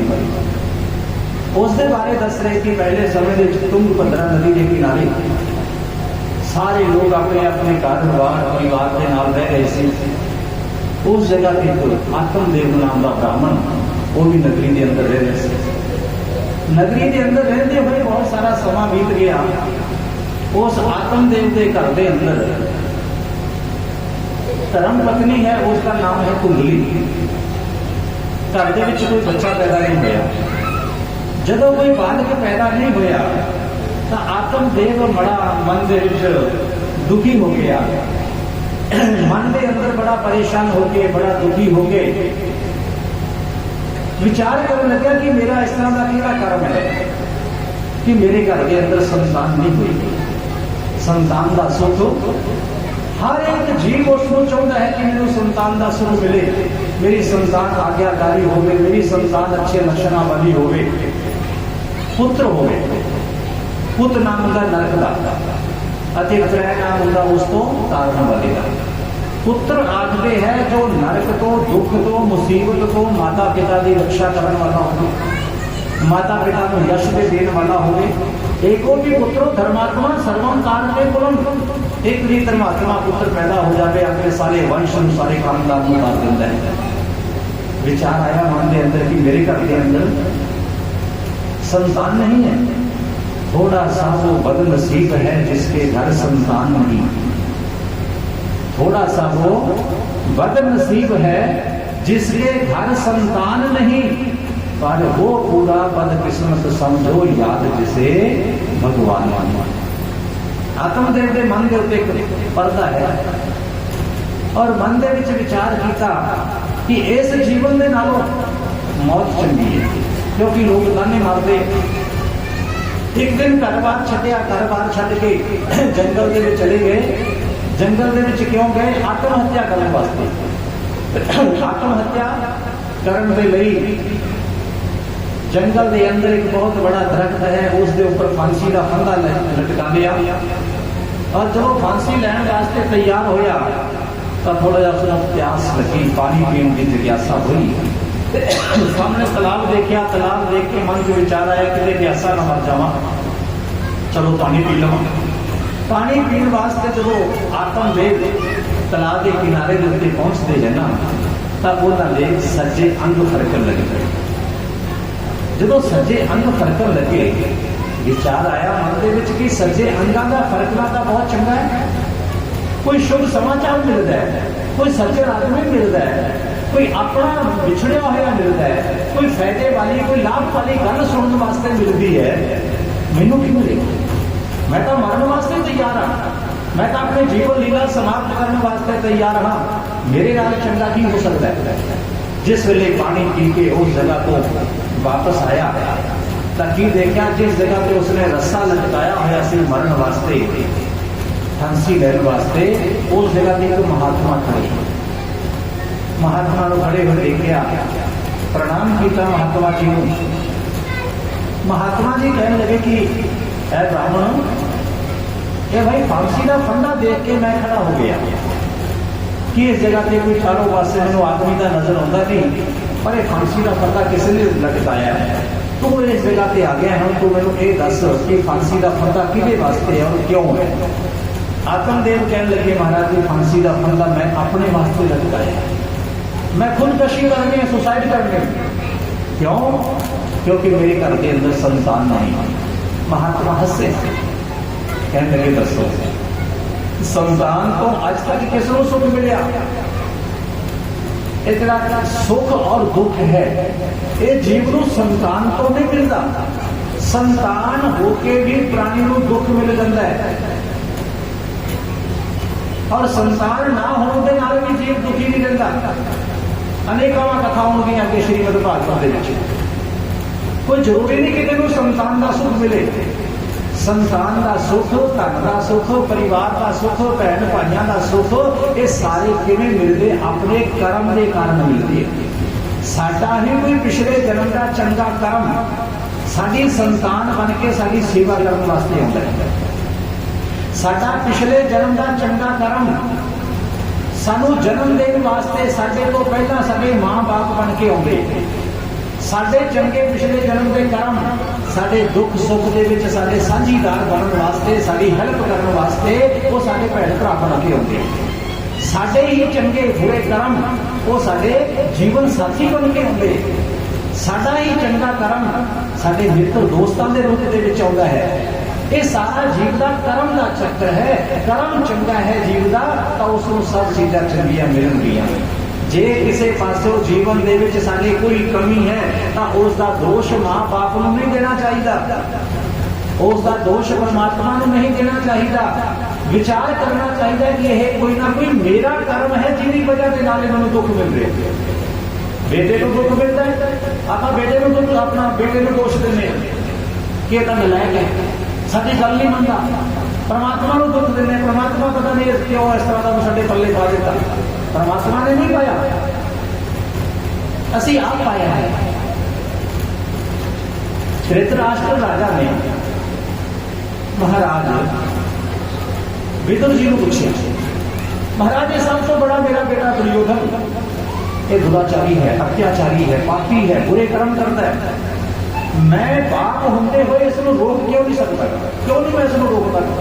मैं बाप हाँ, मेरा फर्ज है बच्चे को रोका, पर मैं इसको रोकता नहीं। मैं राजा हाँ, मेरा फर्ज है कि मैं इसनूं सजा देवां, पर मैं इसनूं सजा दिंदा क्यों नहीं? इसका कारण की है?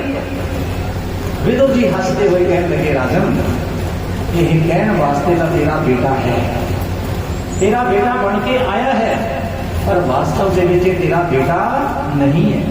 ये तेरा पिछले जन्म का पाप है, पाप। और पाप तेरा इन्ना जबरदस्त है कि जिन्ना चिर तेरे सारे 100 के 100 बेटे नहीं मारे जाते, उन्ना चिर इसने मरना भी नहीं है। सारे 100 के 100 कौरव पहला मारे के लास्ट के सब तो अखीर के जाके दुर्योधन की मौत होती है। तो ये साडे कर्म है। कोई बेटा बन के आता है, कोई बेटी बन के आता है, कोई जीवन साथी बन के आता है, कोई कुछ बन के आता है।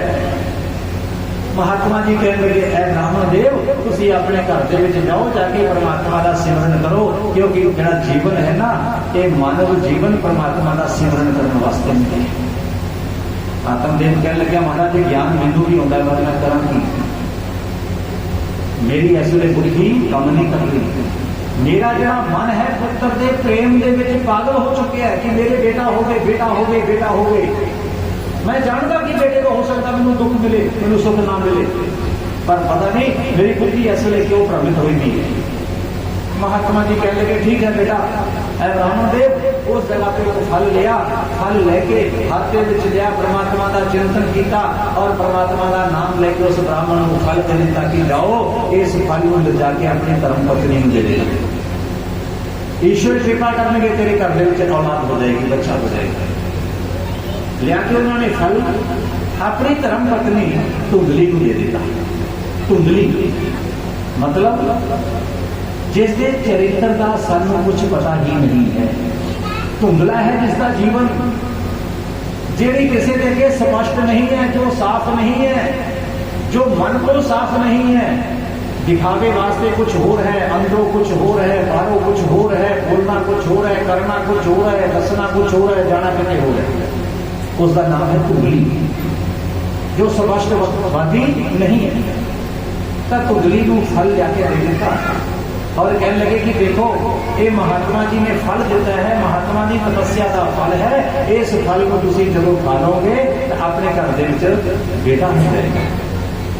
धुंधली ने लैके फल को अपने घर के रख लिया, घर के रख के विचार कर लगी कि जे मैं फल खा लिया, जदों मेरे बच्चा पैदा होने वाला होगा, मेरे तो चलिया फिर नहीं जाएगा, मेरा खाना पीना घट जाएगा, मेरा उठना बैठना बड़ा मैंने बोझ लगेगा। ये 9 महीने तक कितनियां ज्यादा पाबंदियां मेरे उत्ते लग जाएंगियां, मैं कुछ भी नहीं कर सकांगी। बालक को जन्म देना कितना दुखदाई है माता के वास्ते।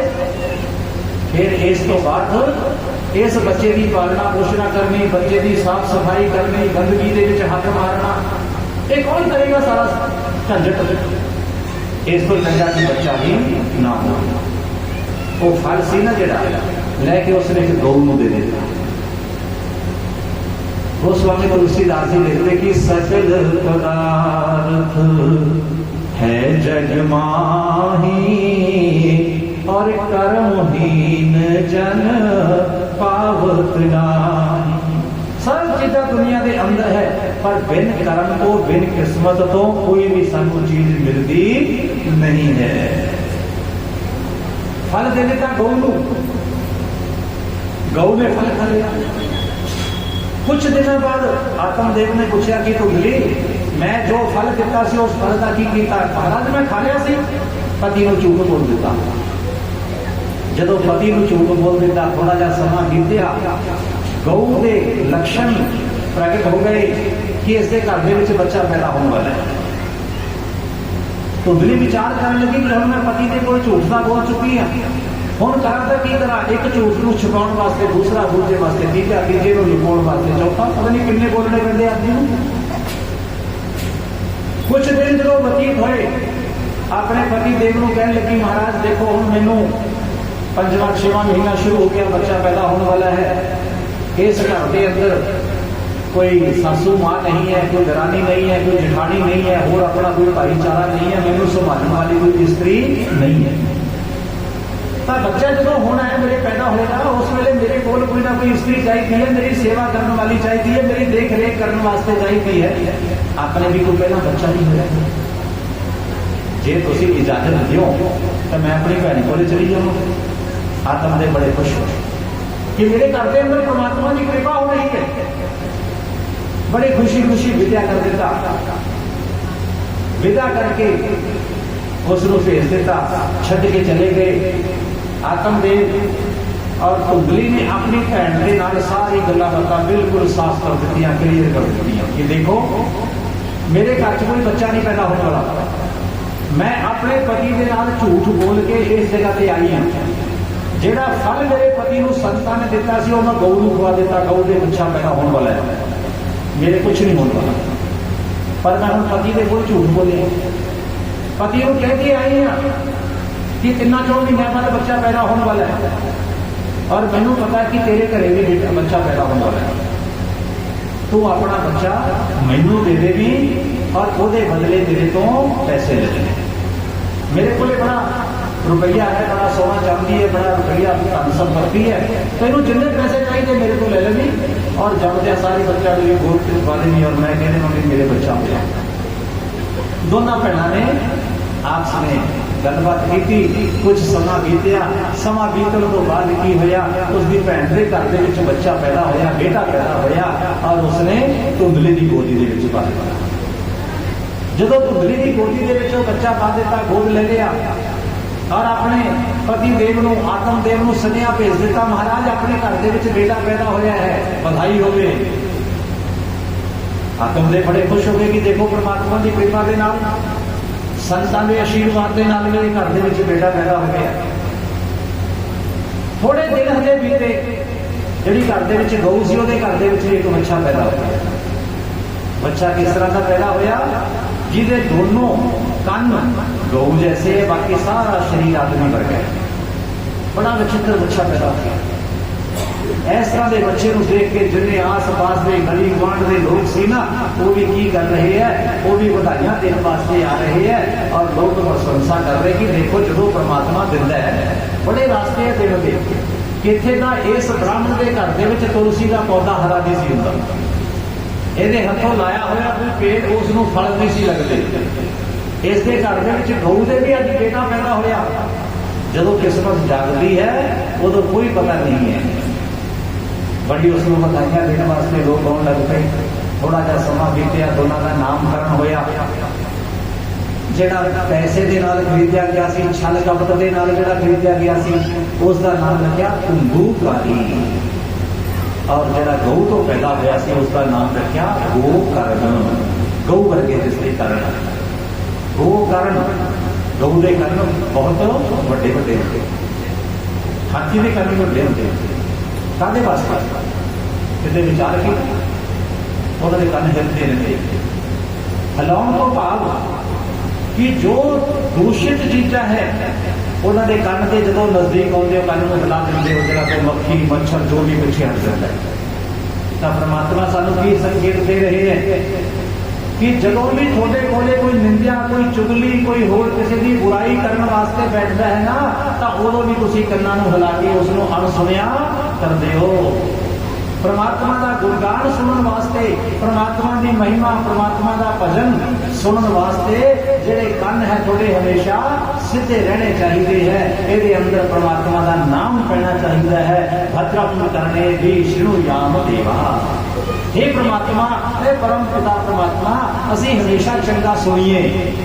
वेद मंत्र कहते, वेद कहते भद्रम पश्चिम, असी चंगा देखिए अखां दे नाल, चंगा ही असी बोलीए। शतम जीवेन शरदा, साड़ी 100 साल की भी उम्र होवे तो असी बिल्कुल तंदुरुस्त रहिए। असी चंगा सुनते हुए, चंगा देखते हुए, चंगा बोलते हुए, हथां दे नाल चंगा करते हुए असी अपना जीवन पूरा करिए। सूत जी महाराज दस रहे कि ऋषियों, वो आत्मदेव ब्राह्मण ने बड़ा दान किया, बड़ा पुण्य किया, बड़े चंगे कर्म किए। थोड़ा जा समा बीतिया, बच्चे बड़े हो गए। जो बच्चे बड़े हो उन्होंने पढ़ाना शुरू कर दिया, जनेऊ पवाया गया, मर्यादावां दसिया गई। धुंधूकारी का किसी मर्यादा को नहीं मनता, ना तो खान पान का कोई भेद करता है, ना उसको किसी बड़े का छोटे का उसको कोई परवाह नहीं है। झूठ बोलना, चोरी करनी, माता पिता का अपमान करना, माता पिता को अपशब्द कहने, गली गुआढ़ के विच लड़ाई झगड़ा दंगा फसाद चोरी डकैती सब काम उसने करने शुरू कर दिए। जिहड़ा है गोकर्ण, जिहड़ा महात्मा के आशीर्वाद के नाल मिलिया है, तो वह की करता है, वो जो कुछ पिताजी पढ़ाते हैं उसनूं ज्यों का त्यों अपने अंदर उतार लेंदा है। फिर उसनूं पिताजी को जिहदे नाल सुख मिले इस तरह का कर्म करता है, जिस दे नाल माता पिता का नाम यश फैले, इस तरह की उसकी सोच है, इस तरह के उसके विचार है। चलते चलते वो तो बड़ा विद्वान बन गया। विद्वान बनने तो बाद एक दिन उन्होंने की देखा कि मेरे पिताजी उदास बैठे, जो गऊ के पेट तो पैदा होया है उस बालक ने की देखा कि अज मेरे पालक मेरी पालना करने वाले पिता कौन आत्मदेव, ये बड़े बड़ी है। उन्होंने कोई चले गया, जाके समझाया कि पिताजी ये जरूरी नहीं कि जरा सुख है ये थोड़ा बेटे को मिले, बेटे को सुख मिले कोई जरूरी नहीं है। सुख अपने कर्म का मिलता है। ज्ञान देता किसने दिता? ज्ञान बेटे ने बाप को ज्ञान दिता। तो भाई ज्ञान सानू चंगी गल सानू जिस भी जगह को मिलती होगी ना, उत्थे उम्र नहीं देखी जाती कि ये तो मेरे को छोटा है, इसको मैं किवें ज्ञान ले लवां, ये तो मेरे को घट पढ़िया, इसकी गल मैं क्यों मान लवां। जिहड़ा साडे तो ज्यादा उम्र का है वो ज्यादा पढ़िया ना होवे ते घट पढ़े घट उम्र वाले तो असीं सीखण वास्ते हथियार ना होइए, तो फिर साडे पल्ले कुछ नहीं करना। ज्ञान जिस भी जगह को मिले, ज्ञान के विच आयु नहीं देखी जाती। अगे चल के कथा आएगी कपिल भगवान की, उन्होंने अपनी माता को भी ज्ञान दिता, अपने पिता को भी ज्ञान दिता। आत्मदेव को अज ज्ञान कौन दे रहा? बेटा ज्ञान दे रहा है कि पिताजी ये मोह माया का चक्कर इसको छड्डो और परमात्मा का सिमरन करो। परमात्मा का सिमरन करने वास्ते अपना घर बार छड्ड के आत्मदेव से जो ऊपर चले गए। आत्मदेव जी के चले जाने के बाद गोकर्ण भी अपना घर बार छड़ के चला गया, और घर के विच कौन रह गया? कुंडूकारी और उसकी मां कुंडली, दोनों मां पुत्र रह गए। और हर रोज की रोज वो मां को तंग करता है, मां को परेशान करता है, मां को मारता है कि मेरे बाप ने सारी उम्र कमाई की थी, सारा उसने धन संपत्ति रुपया पैसा तेनू दिता है, दसो किस जगह पे? जिन्ना पैसा सी, जिन्ना रुपया सोना चांदी सब उसने उड़ा दिता बुराइयां दे विच, माड़े कामां दे विच। समा बीत गया। एक दिन अपनी मां को इन्ना ज्यादा मारिया कि उसकी मां की मौत हो गई, मां भी मर गई। जिस वेले मां मर गई, हुण कोई रोकने वाला नहीं है, कोई रोकने वाला नहीं है। उसका खान पान चाल चलन सब कुछ बिगड़ गया। जब उसका सब कुछ बिगड़ गया तो उसके घर के अंदर 5 स्त्रियां लेके अंदर, और आप चोरी करने लग गया, बुरे कर्म करने लग गया। एक दिन किसी राजा के खजाने के विच चोरी करके आया, और उन्होंने स्त्रियां ने देखा कि ये आपका मरेगा ही मरेगा, क्योंकि राजा ने चोरी की है। और भाई राजा की चोरी कोई साधारण चोरी नहीं है, राजा ने सानू एक दिन फड़ना ही फड़ना है, इसको फांसी होएगी, नाल सानू भी मारेगा राजा, तो क्यों ना आप इसको मार दिए। उन्होंने 5 जानिया ने मिलकर उस धुंधुकारी अंदर ही मार के अंदर ही दबा दिया। जे कोई पूछता है कि भाई धुंधुकारी कितने हो, कहती है कोई पता नहीं, अगे किहड़ा सानू दस के जाता है, सानू पूछ के जाता है, पता नहीं कदों आएगा, कदों नहीं आएगा। उसको मार दिता, और धुंधुकारी प्रेत योनि दे विच लिया गया। प्रेत योनि किस तरह की होती है? यानी कि यह रूह, ये आत्मा बिना शरीर तो बिना बॉडी तो रहती है, बिना शरीर तो इस रूह को भटकना पैंदा है। कोई शरीर नहीं मिलता, ना किसी पशु का, ना पंछी का, ना जानवर का, ना कीड़े का, मकोड़े का, मच्छी का, मतलब किसी का कोई शरीर नहीं मिलता इसका, बिना शरीर तो भटकती हवा के अंदर। जदों प्रेत बन गया, प्रेत बन के धुंधुकारी चारों पासे भटक रही है, और इधरों चलते चलते चलते चलते काफी समय बाद गोकर्ण वापस आए तीर्थ यात्रा करके। देखा कि घर के मां भी नहीं है, घर के भाई भी नहीं है, घर का पूरा खोलिया कुंडा खोल के अंदर चले गए, घर को साफ किया, जाके रात को अपना भगवान का सिमरन किया, सौ गए। जदों गोकर्ण जी सौ गए ना अपने घर के अंदर, तो की देख रहे हैं, जो उन्होंने नींद अजे अद्धी खुली है, अखा अद्धियां बंद है। किते उन्होंने सामने भेड़ बन के, किते शेर बन के, किते बकरी बन के, किते कुत्ता बन के, किते भैंसा बन के, किते राक्षस बन के, किते सप बन के कोई चीज बार बार दिखाई दी। इन्ने जो रंग के विच इन्ने रूपों के देखिया, गोकर्ण उठ के बैठे और पूछन लगे उसको कि भाई कोसी कौन, तू कौन है, क्यों मैनू सौंप नहीं दे रहा, क्यों तू मैनू बार बार परेशान कर रहे हैं। उसने अपनी आवाज के कुछ दसना चाहा, पर वो आवाज साफ नहीं, क्लीयर नहीं आवाज। वो करण जी ने कोल लेता होया गंगा जी का, जमुना जी का जल, त्रिवेणी का जल उसके ऊपर छिड़किया, ओम नमो भगवते वासुदेवाय इस तरह नाल कह के, तो उससे कुछ जो पाप सी हल्के हुए, कुछ उसका शुद्धिकरण होया, और शुद्धिकरण तो बाद रोंदा होया उसका प्रेत सी, वो कह लगा कि हे गोकर्ण, मैं तेरा भाई धुंधुकारी हाँ, मैनू बचा, मेरी रक्षा कर। गोकर्ण पूछन लग्या भी तू धुंधुकारी इस तरह के प्रेत योनि के अंदर क्यों चलिया गया, अपनी सारी कहानी दस दी कि मैं किहड़े किहड़े कर्म किए, किवें किवें मैं मरिया, और मेरी किसी ने गति नहीं कराई, मेरा कुछ नहीं करवाया, और इस करके मैं प्रेत योनि दे विच हाँ, हे भाई मेरे वास्ते तो हुण कोई इस तरह का रास्ता लभो कि जिहदे नाल मैनूं सदगति मिल जाए। गोकर्ण कहने लगे ठीक हो, तुम जाके विश्राम करो, मैनू भी रात को सौंप दो, सवेरे उठ के मैं कोई गल करांगा। अगले दिन गोकर्ण उठे, लोगों को नगर वालों को पता लग्या, गली मुहल्ले वालों को पता लग्या कि गोकर्ण आए हैं।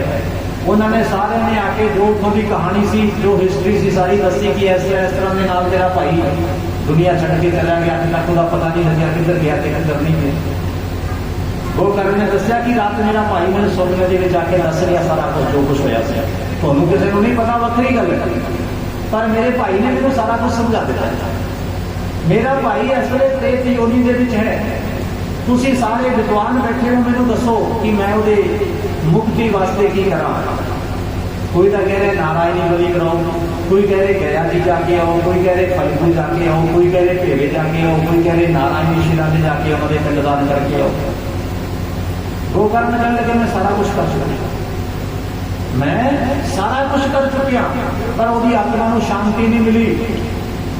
सारे जन ने हाथ जोड़ रहे, महाराज जे उसको शांति नहीं मिली फिर साड़ी समझ को परे निकल, तुसी अपने इष्ट देव भगवान सूर्य को पूछो। अगले दिन गोकर्ण भगवान सूर्य नारायण की तपस्या करते हुए, भगवान सूर्य नारायण का ध्यान करते हुए खड़े होकर उपासना करने लग गए। जिस वेले बिल्कुल दोपहर का समा आया, सूर्य भगवान सिर के ऊपर आए, आकाशवाणी हुई कि है गोकर्ण गरम रूही वरदान मंगो की चाहिए। गोकर्ण कहने लगे महाराज मेरा भाई प्रेत योनि दे विच है, दसो की प्रेत योनि किवें दूर होएगी, किस तरह का कोई साधन, कोई उपाय, कोई मंत्र जाप। भगवान सूर्य नारायण स्वयं कह रहे कि हे गोकर्ण अपने भाई वास्ते तू श्रीमद भागवत महापुराण का पाठ कर, सप्ताह की कथा कर। सप्ताह कथा करन दे नाल, भागवत कथा करन दे नाल तेरे भाई का कल्याण हो जाएगा। भगवान सूर्य उस जगह तो अगे चले गए।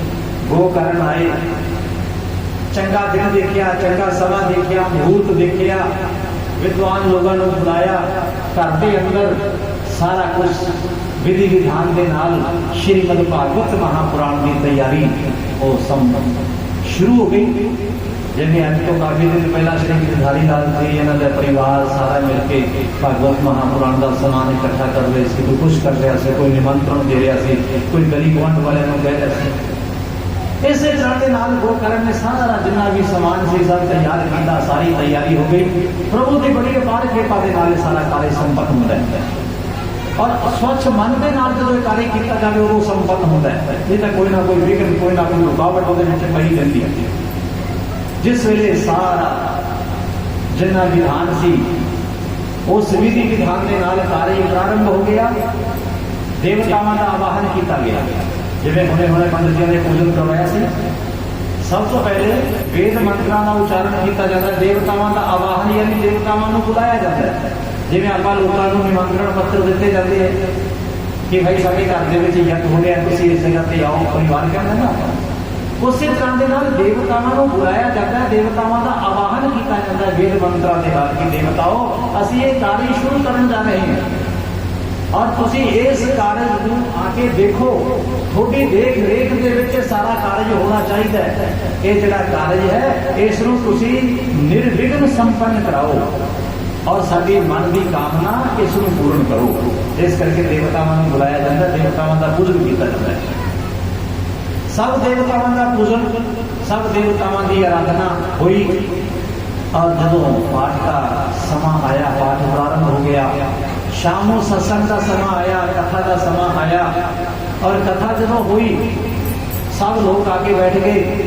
प्रेत योनि दे विच पिया होया घुंडूकारी वो भी चारों पासे उभरे, उसका भी आवाहन किया गया, घुंडूकारी आओ, थोड़े कल्याण वास्ते श्रीमद भागवत महापुराण का असीं इस जगह से पाठ कर रहे हैं। तो घुंडूकारी आता गए पर बैठने वास्ते कोई जगह नहीं मिल रही। कित्थे बैठना, कोई जगह बैठने वास्ते नहीं है, कोई खड़े होने वास्ते नहीं है, हवा के विच भटक रहे हैं। अखीर दे विच की दिखिया उन्होंने कि एक किनारे के अंदर 7 गट्ठा वाला बांस उखड़ा है। उस बांस का जो ऊपरला सुराख है ना, ਉਹਦੇ ਵਿੱਚ आके घुंडूकारी बैठ गए। बड़ा सूक्ष्म रूप बना। जिस वेले घुंडूकारी उसके आके बैठे, हम भी आप जो कोई कथा करते हैं इस जगह पे वो बांस रखा है। इस पितरां का आवाहन किया जाता है कि जे साडे कोई पितर किसी तरह के नाल अपगत हो गए हो, साडे किसी पितर को कोई गति ना मिली होवे, साडे पितरां की रूह किसी तरह के नाल भटकदी होवे, तो वो इस आसन के विच आके, इस आसन के उत्ते आके बैठ जाओ और भागवत कथा नूं सुनो। सुनने के नाल थोड़ा कल्याण होगा। जिस वेले घुंडूकारी आके उस बांस के अंदर बैठे, पहले दिन की कथा संपन्न हुई। एक जी पहली गठ सी वो खत्म हो गई, टुट गई। दूसरे दिन दूसरी, तीसरे, चौथे, पंजवें, छेवें, जो 7वें दिन की कथा संपन्न हुई तो 7 की 7 जड़ियां गठा सी ना वो सारिया ही टुट गई, खत्म हो गई। और जब 7 की 7 गठा खत्म हो गई, उसके विचों एक बड़ी सुंदर आत्मा, बड़ा सुंदर स्वरूप भगवान के पार्षद आए। 4 दिनों की पूजावा है, पीले वस्त्र पाए हुए है। उन्होंने आके उस रूह को अपने हथों के नाल विमान के अंदर बिठाया और घुंडूकारी ने अपने उस विमान के अंदर जो प्रवेश किया ना, तो गोकर्ण ने रोक दिता कि इस जगह से रुक जाओ। ऐ देवताओ, ये तुसीं किस नूं लैके चले हो? कहने गोकर्ण तेरे भाई नूं लैके चले हैं। तो जिहदे वास्ते श्रीमद भागवत महापुराण की कथा की है 7 दिन लगातार, उसकी मुक्ति होगी, उसको देवलोक दे विच असीं लैके जा रहे हैं। कह लगे रुक जाओ, क्यों? कथा तो बाकी भी सारे ने सुनी है, इन्हों क्यों नहीं लैके जा रहे? तो कहते हैं कि जिस जिस कामना के नाल असीं कथा सुनते हैं, परमात्मा उसे तरह की साडी कामना पूरी करते हैं। यादशी भावना, जागी रही भावना जैसी, जो कामना, जो भावना लैके असीं परमात्मा की कथा दे विच बैठते हैं, तो परमात्मा साडी उस तरह की कामना नूं पूर्ण करते हैं। इन्होंने कथा सुनते ही पहले घुंडूकारी ने मन के विच की इच्छा रखी सी, महाराज मैनूं मुक्ति मिले। तो इन्हां नूं मुक्ति मिल गई। कोई इस कथा नूं संतान की इच्छा लैके सुनेगा, उसनों संतान मिलेगी। कोई धन की इच्छा लैके मिलेगा सुनेगा, उसनों धन मिलेगा। कोई सुख की इच्छा लैके सुनेगा भागवत, उसनों सुख मिलेगा। जे कोई होर अपनी किसी भी तरह की कामना लैके परमात्मा के ठाकुर जी के बिहारी जी के चरणों के विच बैठ के श्रीमद भागवत नूं सुनेगा, उस तरह की कामना ठाकुर जी उसकी पूरी करनगे। तो सब चले गए। फिर कुछ दिनों बाद गोकर्ण जी ने सब नगर वासियों को कहा कि जो जो प्राणी मुक्ति के इच्छुक है, जो सदगति को प्राप्त करना चाहते हैं, वो आके भागवत दोबारा सुनो। फिर उन्होंने दोबारा भागवत शुरू की थी और भागवत महापुराण का पाठ संपन्न होया। जिन्ने भी लोग मुक्ति की कामना के वास्ते इकट्ठे हुए सी और उन्होंने सारे के वास्ते विमान आए, देवलोक के अंदर सारे प्रवेश कर गए। तो ये श्रीमद् भागवत महापुराण तो सत गठा का जिक्र होता है कि सत ही गंदा है, क्यों है? तो ये जिन्ना प्रसंग है सारा कल की कथा के आएगा। तो सूत सिंह महाराज ने दसिया कि ऋषियों ते श्रीमद् भागवत महापुराण की कथा, भागवत महापुराण का प्रसंग जिस कामना भावना के नाल कोई पुरानी करते हैं सुनते हैं, उस तरह के नाल उन्होंने फल की प्राप्ति होती है। तो अभी अज ये श्रीमद् भागवत महापुराण का महात्म इसका पाठ होया है। कल को कथा होगी। कथा का समा कल 4 बजे तो लगेगा और 4 बजे तो लेके 6:30 बजे तक कथा, सत्संग, संकीर्तन ये भी होएगा। और साउंड वाले भरा भी असी कहांगे कि साउंड की क्वालिटी थोड़ी जी वधिया करे। जी क्वालिटी साउंड की अभी कथा वाली नहीं सी, कथा की जरूर है, पर जो एक वधिया क्वालिटी जिस तरह का इन्हों का नाम है और जिस तरह का इन्हों का कम है, उस नाम के कम के मुताबिक ये कल में क्वालिटी देन सानू सौंपदी, ताकि कथा का होर भी ज्यादा आनंद आपको आओ आवे। तो आओ अज मिल के सब एक छोटा जा परमात्मा के श्री चरणों के अंदर भजन, इस तो बाद सारे मुरली जी एक भजन सुनाएंगे, फिर आरती की जाएगी, प्रसाद वंडिया जाएगा।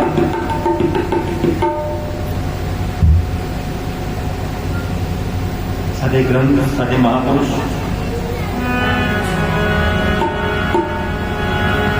वो सानू दसते हैं कि प्रभु तो बिना संसार की जितनी भी चीजें हैं, जे असीं उन्होंने नाल अपना लगाव उन्होंने नाल प्रेम करांगे तो अगे जाके कथा भी होणगियां, वो सारे जीवन को बिगाड़ देंगे। तो की करना है?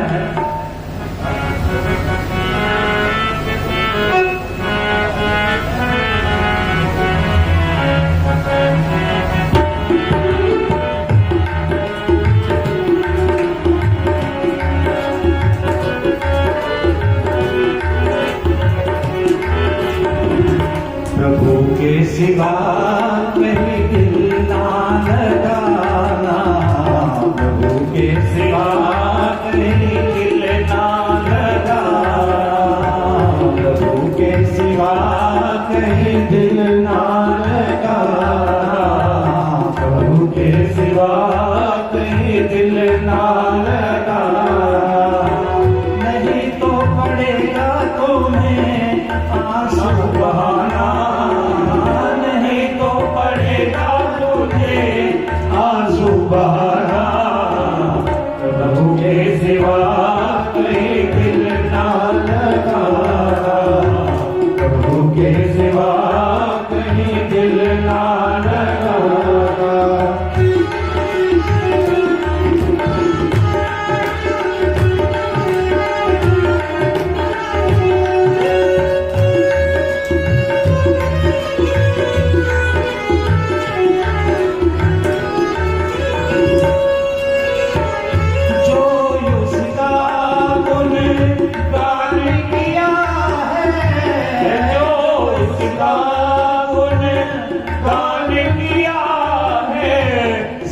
जीवन साडा केड़ा है, सच्चा साडा समा केड़ा है, जिस दे विच असीं बैठ के परमात्मा का सिमरन कीता, वो भी साडा अपना है।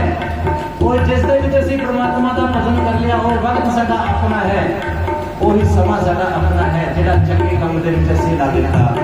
जो उसका गुणगान किया है, जो उसका गुणगान किया है, सच्चा जीवन वो ही जिया है, सच्चा जीवन वो ही जिया है।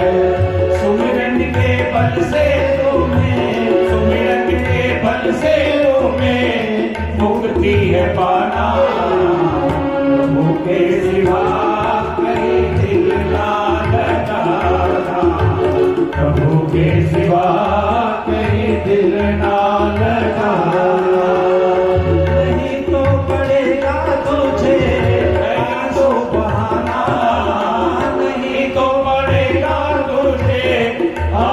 बहाना, प्रभु के सिवा कहीं दिल ना लगाना, प्रभु के सिवा कहीं दिल ना लगाना।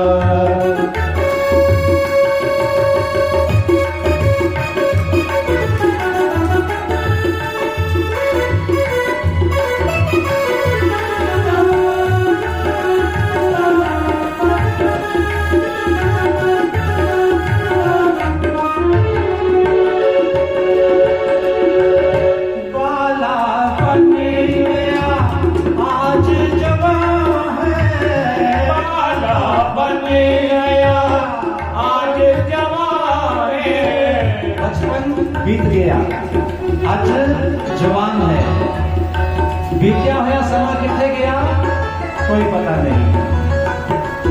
सोच समझ के ही वक्त गवाना, बाला बन गया आज जवान है, बाला बन गया आज जवान है, बीत गया वो वक्त कहाँ है, बीत गया वो वक्त कहाँ है। सोच समझ के ही वक्त गवाना, सोच समझ के वक्त गवाना, प्रभु के सिवा कहीं दिल ना लगाना, प्रभु के सिवा कहीं दिल ना लगाना।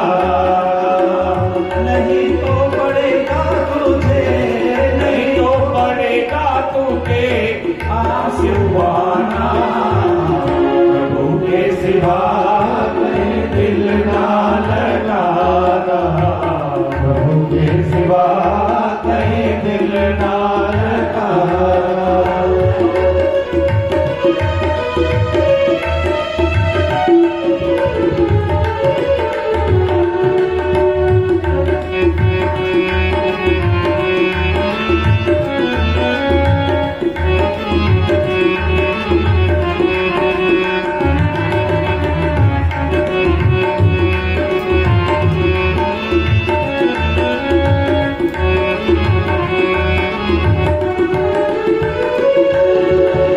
आया जहां से वहीं पे है जाना, आया जहां से वहीं पे है जाना, साथ चलेगा ना ऐसा बनाना, साथ चलेगा ना ऐसा बनाना।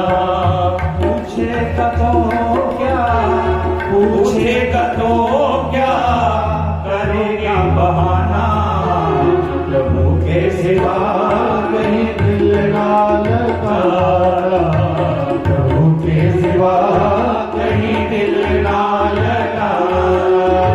नहीं तो पड़ेगा तुझे, नहीं तो पड़ेगा तुझे आंसू बहाना, प्रभु के सिवा कहीं दिल ना लगाना, प्रभु के सिवा कहीं दिल ना लगाना, प्रभु के सिवा कहीं दिल ना लगाना। बोलो सच्चिदानंद भगवान की जय, शंकर भगवान की जय, श्याम रामचंद्र महाराज की जय, पवन सुत हनुमान की जय। हे माई सचिया जोता वाली माता, बड़ी सदा है।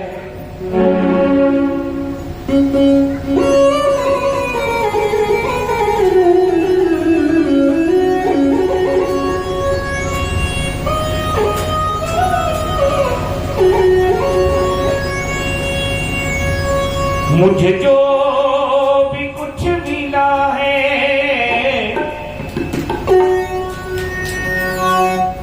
मुझे जो भी कुछ मिला है, तुमने ही सब दिया है। ओ सांप के दादा मेरे, तेरा शुक्रिया शुक्रिया। तो आइए आज ये शुभ घड़ी ठाकुर जी ने हमको दी है, उसके लिए उनका शुक्रिया करें कि ऐसी घड़ी कलयुग में बड़ी दुर्लभ है। मुझे जो भी कुछ मिला है, जो भी कुछ मिला है, मुझे जो भी कुछ मिला है, मुझे जो भी कुछ मिला है, सब तूने ही दिया है।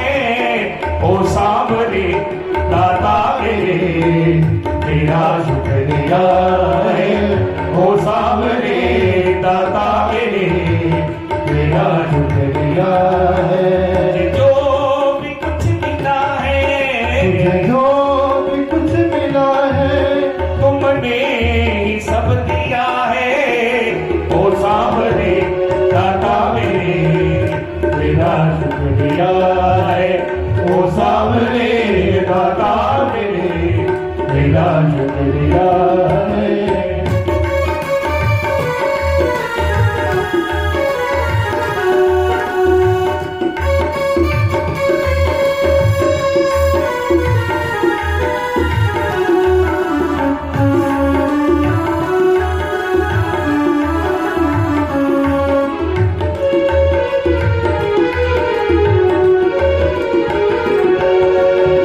मेरी कुछ भी न औकात थी, मेरी कुछ भी ना होगा थी, बिगड़ी मेरी हर एक बात थी। मेरी हर सुबह मेरी कुछ भी न औकात थी, मेरी कुछ भी न औकात थी, बिगड़ी मेरी हर एक बात थी। मेरी हर एक बात थी, ऐसा मुझ पे करम कर दिया, ऐसा मुझ पे कर्म कर दिया। खुशियों की मुझको सौगात दी, खुशियों की मुझको सौगात। हर एक विपदा मेरी, हर एक विपदा मेरी, हर एक विपदा मेरी, हर एक विपदा मेरी, को तूने हर दिया है।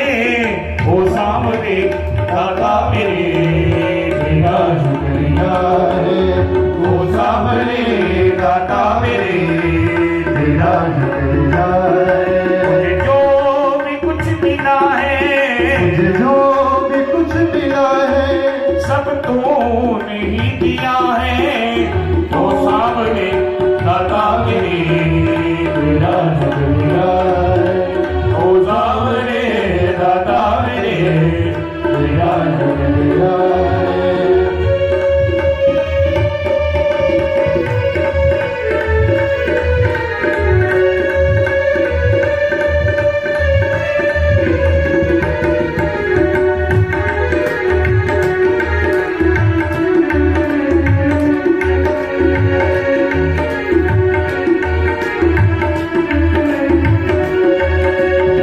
मेरी हर एक जरूरत प्रभु, मेरी हर एक जरूरत प्रभु, मेरी हर एक जरूरत प्रभु, मेरी हर एक जरूरत प्रभु, आपने पूरी कर दी प्रभु। आपने पूरी कर दी प्रभु। मांगने भी न मुझको दिया, मांगने भी न मुझको दिया, पहले ही झोली भरती प्रभु। पहले ही झोली भर दी प्रभु। तेरा ही दिया मैंने, तेरा ही दिया मैंने, तेरा ही दिया मैंने, तेरा ही दिया मैंने, खाया है और पिया है। वो सामने दादा मेरे, तेरा शुक्रिया है। वो सामने दादा मेरे, तेरा शुक्रिया है। मुझे जो भी कुछ मिला है, मुझे जो भी कुछ मिला है, सब तूने ही दिया है। वो सामने दाता मेरे, तेरा शुक्रिया है। वो सामने दाता मेरे, तेरा शुक्रिया है।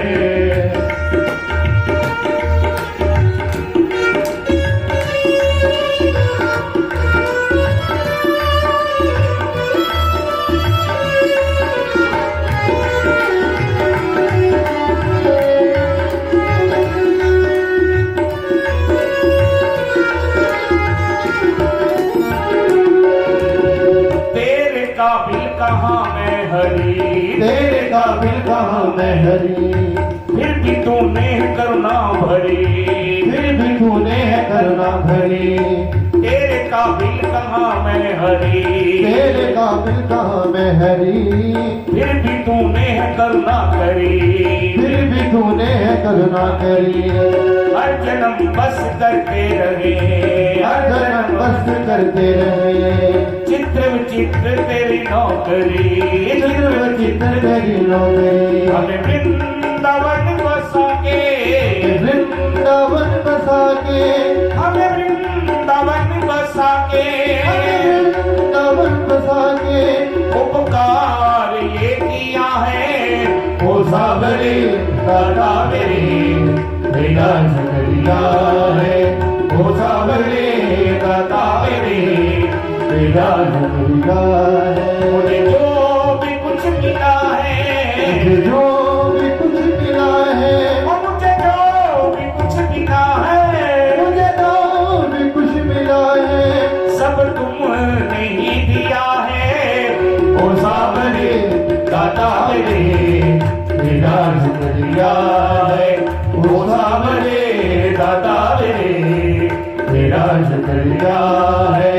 ओ सावरे दादा मेरे, मेरा शुक्रिया है। जय जय श्री राधे। बोलो सच्चिदानंद भगवान की जय।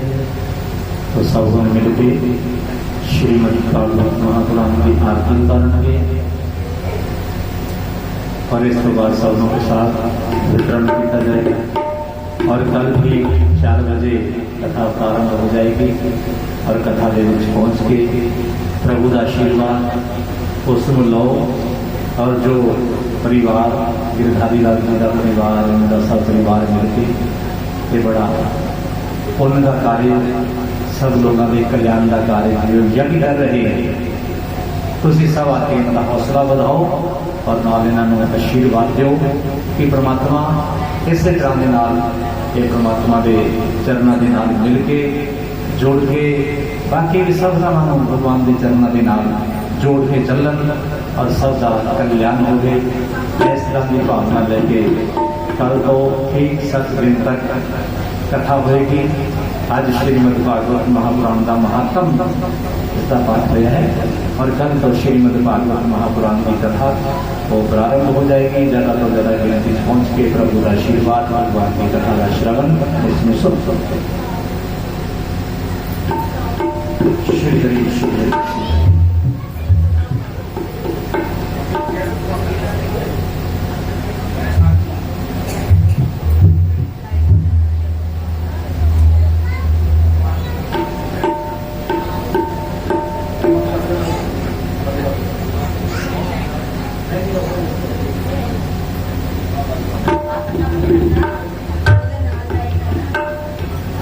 चलो तो भारत हो गया।